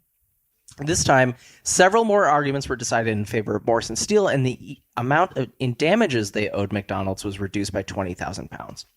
But still, the two activists were not done fighting. That's what They eventually activists took- do. Just, you have enough fast food, just keep going. we Gone. printed so many leaflets, we have to finish handing them out. We still have leaflets to hand out. We're way over budget Leaflets. in our printing Yep. of the leaflets. We blew our budget on the leaflets. They eventually took their case to the European Court of Human Rights, arguing that their right to legal aid had been unjustly denied and that their ineligibility for this help simply because their case was a libel case had violated their right to freedom of expression and a fair trial. This is a big deal. Yeah. In 2005, the European Court of Human Rights ruled in their favor and ordered the UK government to pay Steele and Morris £57,000 in compensation. And we graduated Oh. That's What? true, we did in 2005. in 2005. Oh. In the ruling also graduated us. Yeah. In the ruling, the European Court of Human Rights criticized the ways in which the UK libel laws, quote, failed to protect the public right to criticize corporations whose business practices affect people's lives and the environment. That's a good point. I 'Cause agree. It's like we're silencing the people who are trying The to. whistleblowers. Yeah. They ruled that the trial had been biased from the start because of the defendant's comparative lack of resources. Yep. Yeah. Structural shit matters, people. Thank you. So when all was said and done, the McLibel case, Ooh, as it McLibel. became known, was the longest running trial in English legal history. Wow. It eventually led in part to a change in UK libel laws. So the Defamation Act of 2013 established a new threshold for, quote, serious harm that need to be met for a case to be heard. Okay. So one of Steele and Morris's lawyers in the original trial stated, after this act was passed, that under these changes, the McLibel case could have been immediately tossed out because the burden would have fallen on McDonald's to show that the leaflets had caused them significant financial harm, rather than the activists to prove the claims were true. Yeah. Gotcha. Which makes way more sense. That does make Way more sense more because they have the fucking sense. resources to actually carry that out. Right. The lawyer said, quote, in the modern era, handing out around 60 leaflets outside one store wouldn't cause serious harm. No. Especially against Big Clown. Right. Big Right. clown. I do love, though, that like this ended up blowing up in their face because they're Yes. like, these 60 leaflets, and it actually made them look awful. Really bad. Really yeah. fucking It's kind of petty. like what is it? Barbara Streisand syndrome. It's Oh. like we're trying to shut it down so hard that it actually blows Makes it up in your bigger. face and makes it Yeah. bigger. Yeah. What's the Barbara Streisand thing?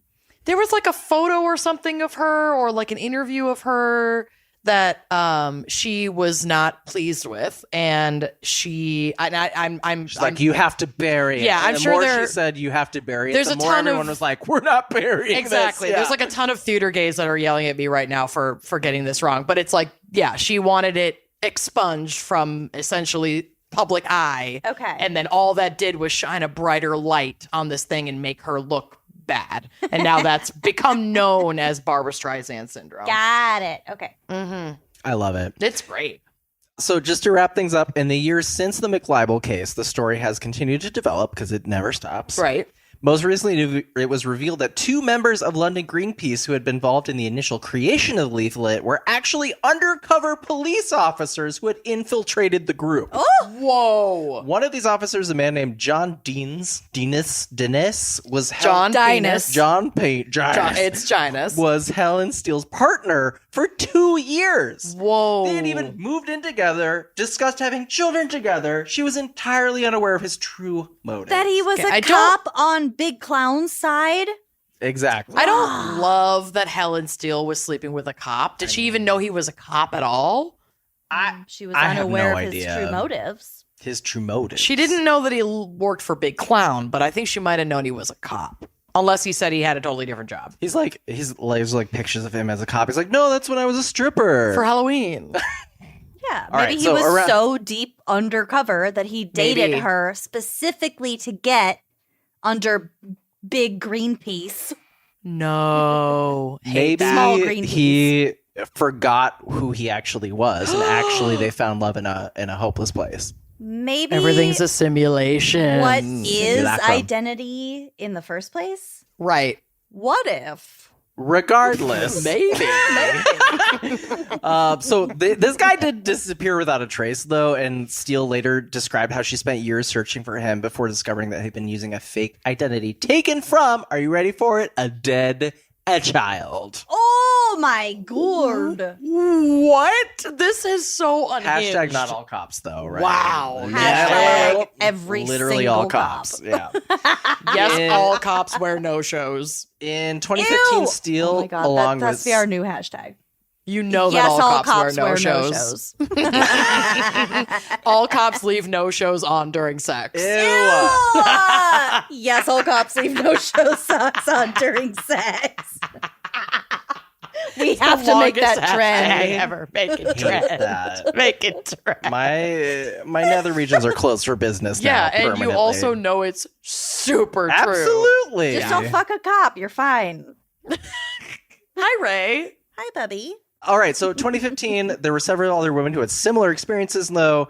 They took legal action against the Metropolitan Police. In Steele's words, quote, "We knew that between the 8 of us who sued the Metropolitan Police, there were at least 5 different officers who deceived women, and that the period of relationships was nearly 25 years. Jesus. There was obviously a systematic pattern of abuse, either for the officers' own purposes or undermining protest movements." Look at Ray.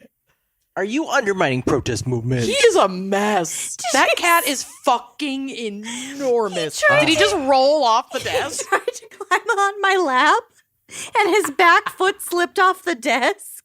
And then he was just like halfway off and tangled in my cord. No, he's so big. He's I so can't. I want to, in my next life, I want to be your cat. Same. Oh my Just god! hit It just me hit in you the with face its tail. with his tail. Which That's is how like you know it was me. this big around. He's the girthiest tail. I've got a big tail. I don't know if you've seen She's thick. that TikTok video of like a vet who had to shave a cat's tail, and a cat's shaven tail is just exactly what you would picture in your worst nightmare. Ew. His tail would be this fucking big No. around. No. Ugh. No. You're disgusting. Girthy. No. Okay, Girthy. Scott. I hate it. All right, let me just wrap this up. So, Metropolitan Police were awful, etc. But still, Steele is best No known shows. for her involvement in the landmark McLibel case. According to The Guardian, quote, "In the years since the London Greenpeace leaflets were first handed out, the debates about industrial food and corporations have grown enormously. The epic McLibel trial, it can now be seen, acted as a commentary on globalization and helped to expose many of the dubious practices of giant corporations. That no other company has considered taking activists like the McLibel to the libel courts in the past decade suggests that they have struck a genuine blow for freedom. Wow. And that's my case. Wow. Good job. Leaflets and no-shows. Leaflets! I love it. I honestly need thought to that eat. case would be exceedingly dry and boring, but it actually was was fun. not. It was a I'm ride. going to say it was my delivery. I'm going to say it was 1,000% my delivery. It was definitely your But delivery. also, these notes were really excellent that I did not write. So thank you to the Speaking the of note writer. delivery, I apparently did not complete the order, so the chalupa pack that I ordered is not here. That's on me. But there's some other fun stuff here. I know. I really fucked up. You trusted me, and I betrayed your Scott trust. and I are making the same face. I betrayed your trust. Chalupas is the best making part. I'm I know. really upset about this. I know. I'm upset about it. Okay, but there too. are Cinnabon. There are Cinnabon, and there's a There's so Mexican many of pizza, them. and there's Nachos Bel Grande. We will make this work. We'll make do. Anyway, I'm sorry. We'll make While Scott, Good thing that we're such good friends. while Scott hurts me, should we take a quick would sponsor never. break? Let's Let's take break a for a real sponsor. quick break. When it comes to therapy and psychiatry, getting the help you need has never been so simple. When you're able to access your provider from the comfort of your device, literally your phone or computer, I mean, come on. Yeah. It means mental health care can be on your schedule, and alleviating the wait times to get an appointment or the travel time to an office can free up time for the rest of your life. Talkspace is so convenient and accessible. For me, it helps me feel supported around the clock. And Yeah. I'm not good at scheduling things No. in advance. So It's too much pressure. scheduling is a job in and of itself. I It's just too want much. it on, when I want it. For me, On demand. honestly, it's like my ADHD, which I do work with Talkspace on, makes it really hard for me to remember everything I want to discuss in that one precious hour a month. Yes. And so I can just send things that I'm going through in real time to my therapist, and we can figure it out along the way. It's amazing because Talkspace lets you send messages to your dedicated therapist in the Talkspace platform like 24/7. So this allows you to update them on the challenges and triumphs that you're facing in real time. You don't have to wait for your next session and, like me, risk forgetting everything you're in therapy for. Yeah. You go in and you sit down and then your mind is blank and you're like, I know I pay you to help me, but I don't remember what I need help with. It's too much pressure to try to remember it in the moment. You gotta It's way just too much. when it occurs to you, you gotta send the message. You got to get it out. And with Talkspace, you set goals with your therapist and they hold you accountable and make sure that you're really progressing, like throughout the week. It's huge. And therapy can help you shift your perspective. It can help you find tools to cope in difficult times. It can be a guiding light, but you also don't need to wait for a crisis to get into therapy, okay? There's a massive therapist network through Talkspace. So anything that you might be going through, Talkspace probably has somebody that can help you out. They have thousands of licensed therapists with years of experience and over 40 specialties, including depression, anxiety, substance use disorder, trauma, anger management, relationship issues, food and eating, so much more. It's amazing. What are you waiting for? Yeah. And as a listener of this podcast, you'll get $100 off your first month with Talkspace when you go to Talkspace.com/gals, GALS. To match with a licensed therapist today, go to Talkspace.com/gals to get $100 off your first month and show your support for the show. That's Talkspace.com/gals, and treat your brain. Treat it. If you've been living with eczema, acne, or rosacea, you can relate to the frustration of trying dozens of products over the years without any long-term relief. It's the worst. But with Glad Skin, you can expect something different. Glad Skin is a new category of skin treatment that is made for people of all ages with eczema-prone, acne-prone, and rosacea-prone skin. But what actually causes the itchiness, redness, inflammation, and discomfort in the skin? Well, it's a disruption of the bacterial environment, also called the skin microbiome. Science, baby. Science, baby. There is the one time that I really deeply care about science. It's when it comes to skincare. Okay. And GladSkin specifically works to target the imbalance in your skin's microbiome. But unlike other skin brands and prescription medications, GladSkin uses MicroBalance. Nailed it. It is a revolutionary protein that restores the balance of the good and bad bacteria that live on your skin so that your skin can finally heal. Bless. It is so effective that 91% of users, adults and children, who tried their top-selling eczema cream reported significant improvement after just 7 days. Incredible. I also love the fact that GladSkin with MicroBalance is steroid-free, and it works without harsh ingredients, and it's still clinically proven to reduce eczema symptoms, and it's even gentle enough for babies. Ooh. And I have a new baby, and, you know, baby acne happens. It's real. It's real, and as a parent, you just want them to, like, feel comfy in their own skin, and I just love GladSkin. It's amazing. So if you've been frustrated with your treatment options, don't wait to try GladSkin. They are offering our listeners 15% off plus free shipping on your first order at gladskin.com/gals. That's gladskin.com/gals for 15% off plus free shipping. One more time, gladskin.com/gals, and treat your skin. Treat it. Are you ready for my case? We have Taco Bell. No, we're not, but we're going to do it. I'm going to get nacho cheese all over this microphone. Oh. Please do. I never use these. Again, this is an audio medium. And also video for many Patreon supporters. Okay. My case is dark. Oh, good. I'm glad my stomach is full now. I went to the dark side of the moon. So buckle up. Paul Dennis Reed Jr. was an off fella. Oh, no. Born in Richland Hills, Texas on November 12th, which is also my sister's birthday. He's a Scorpio. But he was born in 1957, not 1980. We won't tell. Oh, my sister's birth year. 1980. Mostly 1980. It's not 1980, but she is turning 40 this year. You do the math. That's too I hard. literally can't do the math.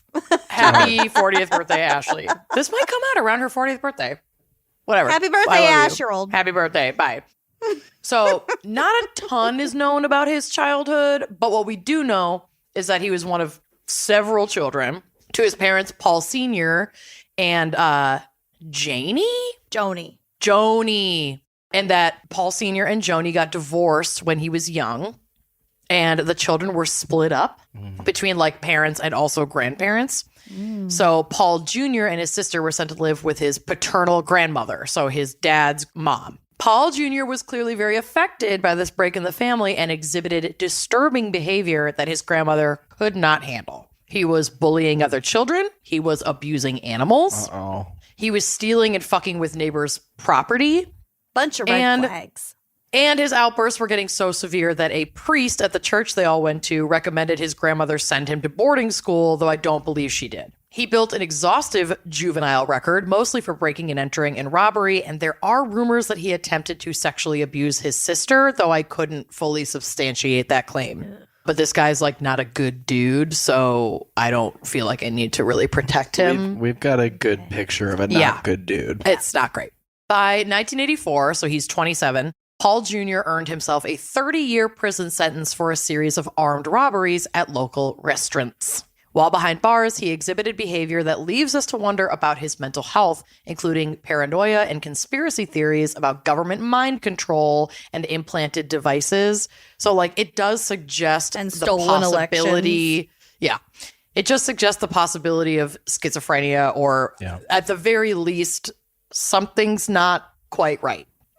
But as far as I could find, he didn't receive an official diagnosis. And not even spoiler alert, when he goes to trial later, he has like a ton of appeals, and not in a single one of his appeals is he ever deemed unfit to stand trial, or that his mental health can affect like the outcome of his sentencing. Okay.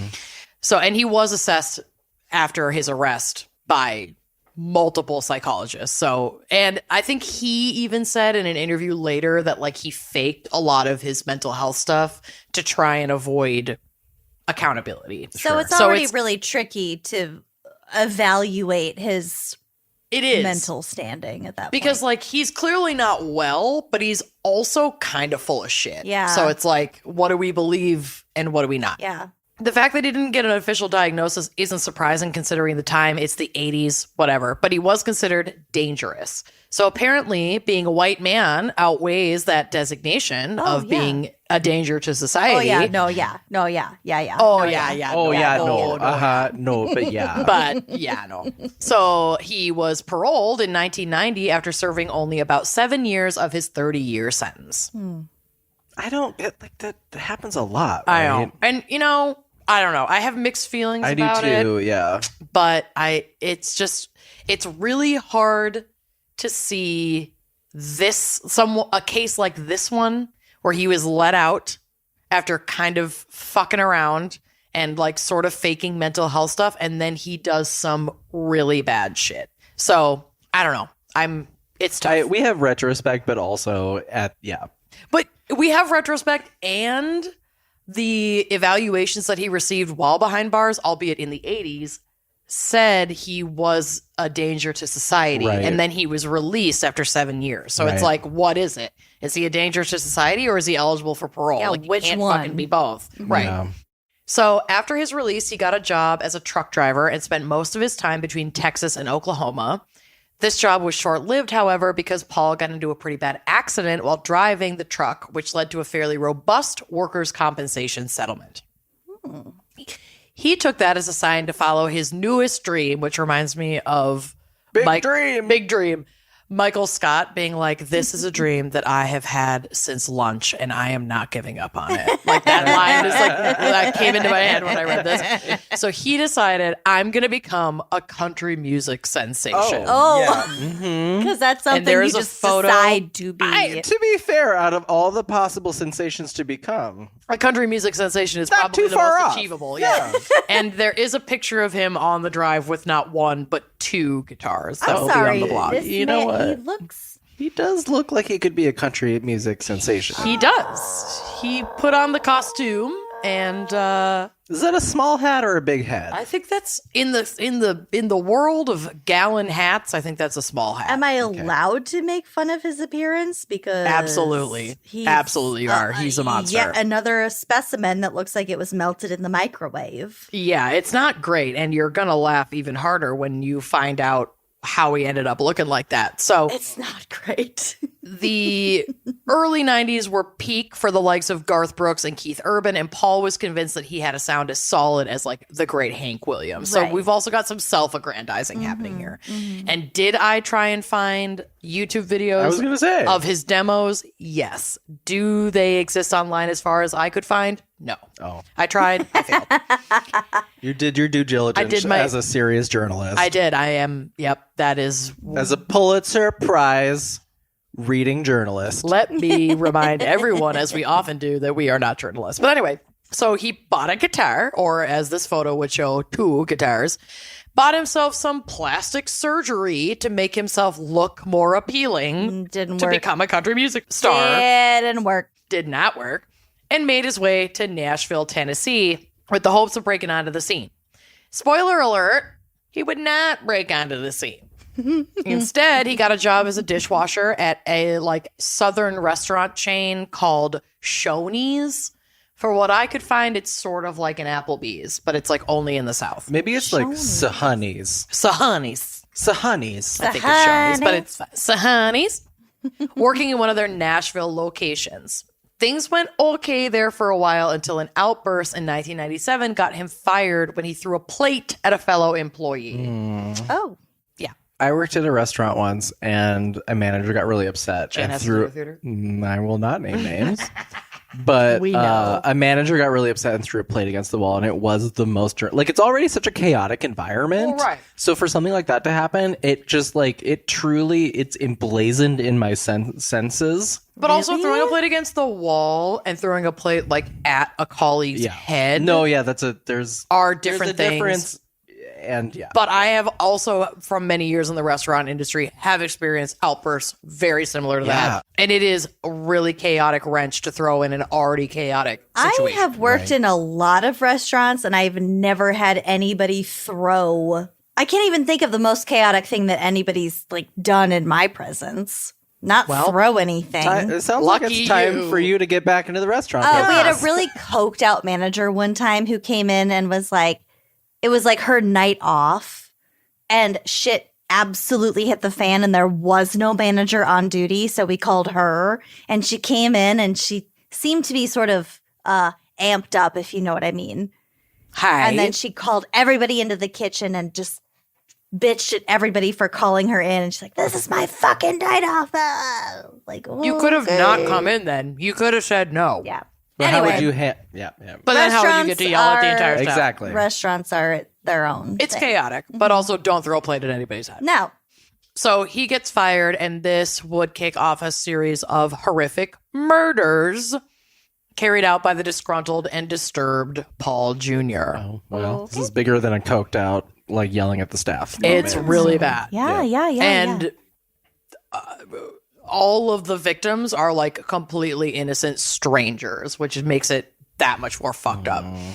So on February 16th, 1997, the day after he was fired from Shoney's, Paul walked into a local fast food restaurant called Captain D's. It's like a seafood fast food place, inquiring about a job. When 16-year-old cashier Sarah Jackson and her manager, 25-year-old Steve Hampton, started to chat with him, he instead pulled out a gun and robbed the restaurant. After getting the cash that he wanted, he took Sarah and Steve into the walk-in cooler and executed them. Oh, my. Like, get on the ground, shot Back them. of the head. Yeah. Oh, my fucking I mean, God. you said this was dark. Yeah. But I didn't know this was like Kenyan dark. Oh, no. With Kenyan Gun, I have You've both She become has darker. picked up the I mantle. love that. really I do love risen that. to the occasion. It's not God. great. I need to heal. I need Kenyan back so I can heal. Make. Kenyan, make. So it was early in the morning, right before the restaurant opened. So they were the only ones in the store. So there were not, I mean, I guess the only silver lining is that there weren't customers that were also harmed. But Jesus fucking Christ. The only reason the staff had let him into the space was because he said he wanted to fill out a job application so they wouldn't have to serve him any food because the kitchen wasn't even open yet. Yeah. Their fryers aren't heated up yet. Nothing's lit. Like the kitchen staff had like not even arrived. This is like front of house, getting everything ready staff. Was this like 5 in the morning? No, the place opened at 10 and this was around like 8:30 or 9. Oh, okay. Oh, my God. Yeah. To die at all, to be executed at all, but to do it in the fucking morning? To die at 9:30 in the no, morning. I can't. I'd be That's pissed. ridiculous. Extra tragedy. I Your know. Ghost would be forever craving caffeine. Uh-huh. Yeah. I'd be very angry. Hungry ghost. Hungry ghost. ghost. After killing Sarah and Steve, he took the surveillance tapes out of the CCTVs in the main office and fled the scene. He used the cash he had stolen to purchase a car. Sarah and Steve's bodies were discovered when another employee arrived to work to find all of the doors locked and chairs still like up on top of the table. So like nothing was open yet. And he's like, what the fuck? This makes no sense. It's 10. I'm here for my shift. It's supposed to be open. Yeah. So he went to a nearby business to use the phone to call the restaurant and there was no answer. This was when he alerted police and they entered the building to find this horrific scene. The next day, about 12 miles away from the Captain D's, some interesting refuse was found on the side of a highway. The trash included the wallet of Steve Hampton, his ID still left inside, and one of the cards in the wallet, which I saw was a video rental card. Oh, I know. I was like, oh my God. Only one porno away from a free rental. One Dang it. porno away. Poor bastard. Their punch card. I know. So it was like his Blockbuster card was left in the wallet and it had a thumbprint on it. So what I'm assuming happened, A thumb. well, it's the killer's thumbprint. I think he took the cash out of the wallet and was probably Oh, going through the I wallet to thought it find the was- credit cards. I thought it was the person's, like, to redeem your 10th no, movie rental. This is No, your thumbprint. no. Okay. No. It was Steve's Well, like Blockbuster card and got police it. were able to lift a thumbprint That does make off of the Blockbuster quite card. a bit more sense. Yep. And the ID was still in there, so they were able to know that it was Steve's wallet. Got it. So they run this print through whatever measly database they had available to them in 1997. Pre-APHIS. Yeah, probably only a local one, to be honest. And it doesn't bring up any matches. So despite the print not being a lead, another part-time manager of the Captain D's recalled speaking to a man the night before the murder who had come in asking about a job. And he was wearing a Shoney's apron and said he wanted a change of work environment. The night manager had recommended he return in the morning to talk to the full-time manager. So can you imagine being that night manager? Yeah, and the like, guilt, come the back. survivor's guilt, Yeah. come back tomorrow morning, and then he fucking kills 2 people. Jesus. So many people experience tragedy because of this fucking psychopath. The lead investigators then pulled a bunch of photos of Shoney's employees to see if anyone could identify the attacker from a photo lineup, but I don't think Paul's photograph was included because he'd already been fired by then. So they weren't able to find anybody in this photo lineup of Shoney's employees. So this doesn't bring us a lead at this point. Yeah. About a month later, on March 23rd, 27-year-old Ronald Santiago and 3 other employees at an Hermitage, Tennessee McDonald's, including 23-year-old Robert Sewell, 30-year-old Jose Gonzalez, and 17-year-old Andrea Brown, ended their evening shift and closed down the restaurant. So young. I know. I like the additional, the Trauma additional of- tragedy of like these folks. They're children. So many of them and are also children. like probably responsible for a big amount of like money in their household. You know, Yeah. Like, yeah. It's fucked up. Santiago unlocked a side door so that everybody could leave. But before they could all leave, they were approached by Paul Jr., who once again had a gun. He led them all back into the restaurant, first to the main office where they were instructed to hand over all of their cash as well as the cash in the safe in the office. He then led them all into a dry storage room where he ordered them to the floor and started executing the employees one by one. Oh my fucking God. Yeah. Ugh. When he got to Jose Gonzalez, his gun misfired, allowing Jose to, in an act of incredible bravery that I can't even imagine, get up from the floor and attack Paul. Paul then reached for his knife and stabbed Jose 17 times. Jose dropped to the ground and played dead until Paul left the premises. Played dead? Played dead. He was alive. Oh my Oh my God. God. Jose then used the last bit of strength he had to crawl back to the office and call 911. When police and paramedics arrived, he was alive but unresponsive. Another person, Andrea, little young 17-year-old Andrea, was also alive but unresponsive. Like she was breathing, but yeah. The other 2 employees were pronounced dead at the scene, and Andrea Brown was put on life support but did not make it through the night. But Jose did. Oh, thank goodness. God. Once again, this crime scene is pretty damn clean. There are no fingerprints in the building that were belonging to anybody other than employees. No surveillance tapes. Those had been taken. Over $2,000 in cash was missing. And all they really had to go on were the shell casings that allowed them to identify the murder weapon as a Remington 25 caliber automatic. Investigators immediately believed this attack to be connected to the attack at Captain D's because the MO is like exactly the same. Mm-hmm. By some miracle, Jose Gonzalez was beginning to recover from his injuries and was able to provide a description of his attacker that a composite sketch could be built off of. The investigation continued, but this certainly wasn't enough information for a slam dunk resolution. And unfortunately, Paul Jr. was still out there and preparing to strike a 3rd location. No. Oh, yeah. So on April 23rd, 1997, in Clarksville, Tennessee, 21-year-old Angela Holmes and 16-year-old Michelle Mace were locking up after their evening shift at Baskin Robbins ice cream shop. This is It's so bad. like, again, young people, and it's like police officers get paid money because they're in the line of duty and could get hurt, but like actually teachers are in this situation. Yes. Like fucking Baskin Robbins people. You know, Yes. it's like Yeah. literally there is no excuse for anyone to be getting paid under what is an actual living wage because we're all putting ourselves in the line of duty in every moment. Literally just existing in public puts you in the line of fucking duty. It's In our- not to say like especially- being in more danger means anything. But if you're Yeah. young and vulnerable, you're working with cash. You're in You know, the it's United just- States where fucking every Yep. motherfucker Everybody has has an automatic guns. rifle. Exactly. It's Yep. just, it's yes, you make you're making a completely spot on point. It's just really fucking senseless. So after letting the last guest out of the store, they were confronted by Paul, who was once again armed. He robbed the girls in the store, but this time, instead of executing them at the scene, he forced them into his car and drove away. When Michelle's brother arrived to pick her up from work that night, he found the store empty and the safe open and immediately called the police, who came to assess the scene. This time, they were able to lift a few fingerprints as well as shoe prints, but the employees were still nowhere to be found. That is until the next evening when an unsuspecting man walking his dog in nearby Dunbar Cave State Park was pulled by his pet in the direction of a lake in the park. What the dog was alerting him to was the body of a young woman, hands bound behind her back, wearing a Baskin-Robbins apron. Oh, can you even? Can't. No. Another reason I won't get a dog. Right. I didn't need another one, but there it is. Yeah, that's fair. I'll never go to Baskin Robbins. It upsets my stomach. Oh, I love Baskin-Robbins.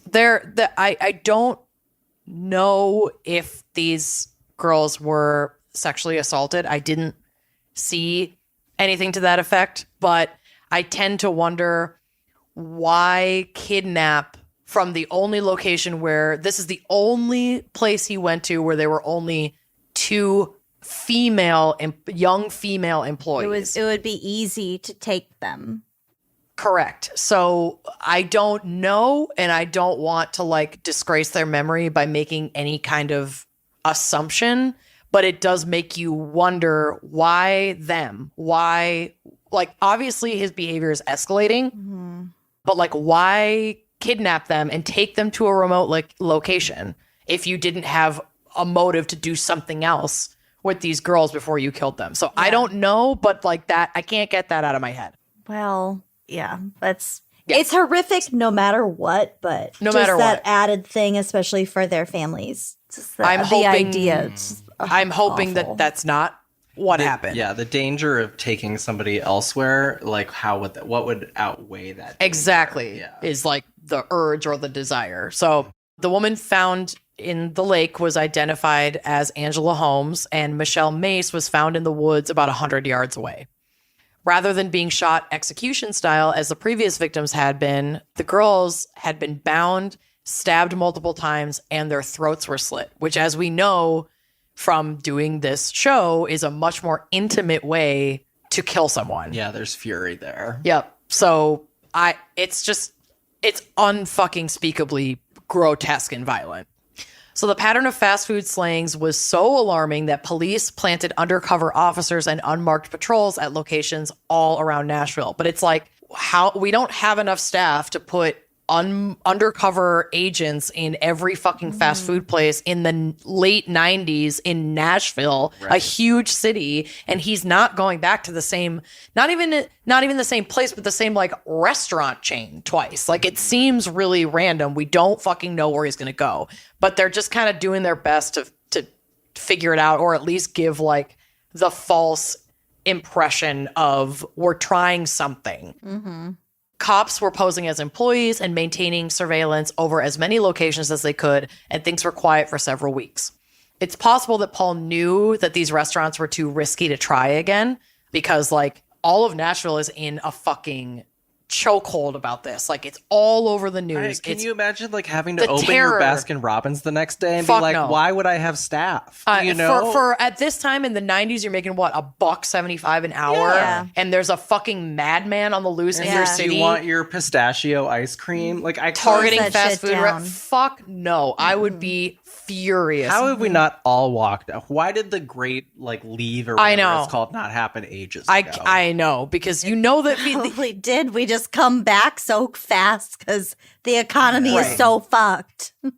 Well, and you know that these restaurants weren't closing or really taking any additional precaution to protect their employees other than welcoming other undercover police into their premises, which I don't know. So it's it's a fucking mess. Or we'll have our janitor walk you to your car at the end of the night. Right. Yeah. Not Yeah. exactly the concern given this guy's MO. Exactly. Yeah, for real. So he was quiet. He wasn't going into any of these restaurants, but he was not done carrying out his bullshit. So on June 1st, 1997, 45-year-old Mitchell Roberts was enjoying an evening at home with his family. Mitchell was a manager at Shoney's restaurant in Nashville, the very Shoney's that Paul Jr. had been fired from months prior. Oh. And I think it was Mitchell who was the manager who had to actively fire him. So when the doorbell rang that night, Mitchell was surprised to open his door to Paul, who was asking for his job back. Probably because he's like, well, they're watching every fucking fast food location. I can't keep robbing them and killing people. I better get a job. So he shows up at this guy's house? He showed up at this man's house, the man who had fired him. Mitchell informed him that he was not eligible for rehire because of his violent outburst and offered to walk him back to his car when Paul pulled his gun on him and took a set of handcuffs out of his pocket. He instructed Mitchell to put them on and get into his car. Mitchell refused, running back to his home, followed by Paul, who rather than using his gun, and I don't really know why, maybe he was like out of bullets, maybe the gun was just more for show, or maybe he didn't want to be too loud because he's in a neighborhood and he thought that like if someone hears a gunshot, they're going to call 911. That's my guess, but I'm not really sure. But he doesn't use his gun. He takes out his knife and he attacks Mitchell. Well, Mitchell fought back. If he's close enough to use his knife. Yep. I mean, yeah, he's probably. I think it was probably a sound thing. He didn't want to be detected. Also that like the crime of intimacy thing. If he knows him. Yep, and yeah, he had used the knife on the girls. It's like his behavior is escalating. You might want to. There's a lot of factors there. Have that exactly. So he attacked Mitchell, but Mitchell fought back and wrestled himself back inside the door and shut the door between himself and Paul. And his wife and his child were home, so he screamed for his wife to grab his gun. But God. Mitchell and the family don't own a gun. He was just like, go get my gun to try and scare Paul away, which worked. So Paul ran to his car and left in his car. I know, right? Yeah, I would not have I know. I'd be like, go get my cat. Well, I'd be like, call 911, but it's like their response time, someone could break in and kill you. And, so like, go get my gun is actually seemingly way more effective, immediate. That was very quick thinking on Mitchell's part, and it paid off. Yeah. So Paul leaves in his car. Mitchell then calls the police, who came to his residence to get his statement. While he was like sitting down with police, identifying Paul and describing what he was wearing, what vehicle he was driving, all of that, the phone rings at Mitchell's house. And he answers the phone, and it's fucking Paul calling him allegedly to apologize for his behavior. Oh my God. I know. So this Paul is like losing his mind. He's grasping at everything. Yeah. And the investigators that were there are quietly like catching on to the fact that this is Paul, and they're like encouraging Mitchell to invite him back to the house to clear things up and clear the air so that they can arrest him. Wow. So he does. Mitchell is like, why don't you come back? Let's talk it over. Let's see if we can figure this out. Paul comes back and he gets arrested. I can't believe that worked. I know. It also shows like how disconnected Paul is from reality at this point. Exactly. It's just like, and that's not to absolve his behavior, because millions and millions and millions and millions of people struggle with mental health, severe mental health, every single day, and don't do shit like this. We order Taco Bell instead. But something is like not firing properly. Yeah. So Paul was arrested when he arrived back at Mitchell's house and was charged with aggravated assault and attempted kidnapping, because these charges were severe enough that he couldn't be released right away on bail. So this like buys investigators time to confirm what was at this point suspected, and that's that Paul was the fast food killer as he had been deemed in the press. Jesus. They took his booking photo along with 300 other potential suspects to Jose Gonzalez, who had survived and was still like recovering. And I don't know if he was home or in the hospital. This was like over a month after he had been attacked, but like he was severely injured. So his recovery road was long. So they brought all these photos to Jose, and they were like, can you pick your attacker out of all of these photos? And out of the 300-ish photos he saw, he was able to definitively identify Paul Jr. as his attacker. Yep. Jeez. So eyewitness accounts are obviously not enough. So this was corroborated by the fingerprint found on the card in deceased Steve Hampton's wallet, because now Paul was arrested for this aggravated assault. He's booked. They get his fingerprints and they're able to match it to the one that was on Steve Hampton's video card. It's like, how the fuck would you have even gotten this? So that puts him at least at the scene. Bada bing. Bada bing. And also bada boom. Both. Yep. So this, Both of those. both bing and boom. So this is enough to get a warrant to search Paul's home and vehicle. They found multiple like milk jugs with over $1,000 in change in them, which is consistent with the currency that was stolen from the fast food restaurants. He stole thousands of dollars from these restaurants, but a lot of it was in coins. Milk jugs. Oh, in coins. Yeah. Oh, yeah. I was like, weird. What? Sorry, Why? like coin change, like quarters, Milk and nickels, jug- and shit. oh, coins, Yeah, yes. milk jugs. Milk jug. Yeah. Explain the jugs.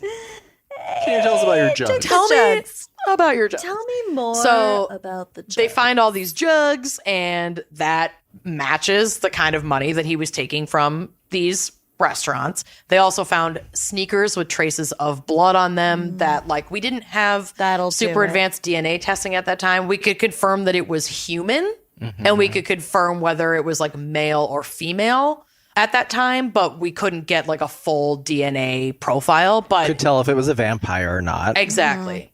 Exactly. Unfortunately. Not a vampire. Yep. Hot dog, not a hot dog. Correct.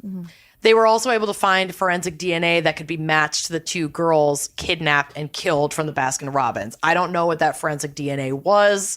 Again, I feel like some of the details are intentionally vague so as not to further like traumatize the families by talking about what happened. And several of these victims were minors, so they wouldn't even release that in the press if a minor is sexually assaulted. Like they just don't really go there. In a major forensic files moment, fucking red fibers from Paul's car. Maroon fibers. Because of course he drives like a maroon Ford something or other. Do you think they stopped making cars with red interiors for this specific reason? They 'Cause I everyone was haven't like seen one in a long They time. sick So I of hope hearing not. about it on should. Forensic Files. They super fucking should. So they found these red fibers that were from Paul's car that matched red fibers found on Michelle and Angela. And these are the only two victims who had been kidnapped. So, like, we know they were in his car. We've got our guy. Scott, you know we're going to start a cover band called Maroon Fiber. The maroon fibers. Yeah. Oh my God, I love it. We'll sing about leaflets and leaflets only. She will be leafleted. She will be leafleted.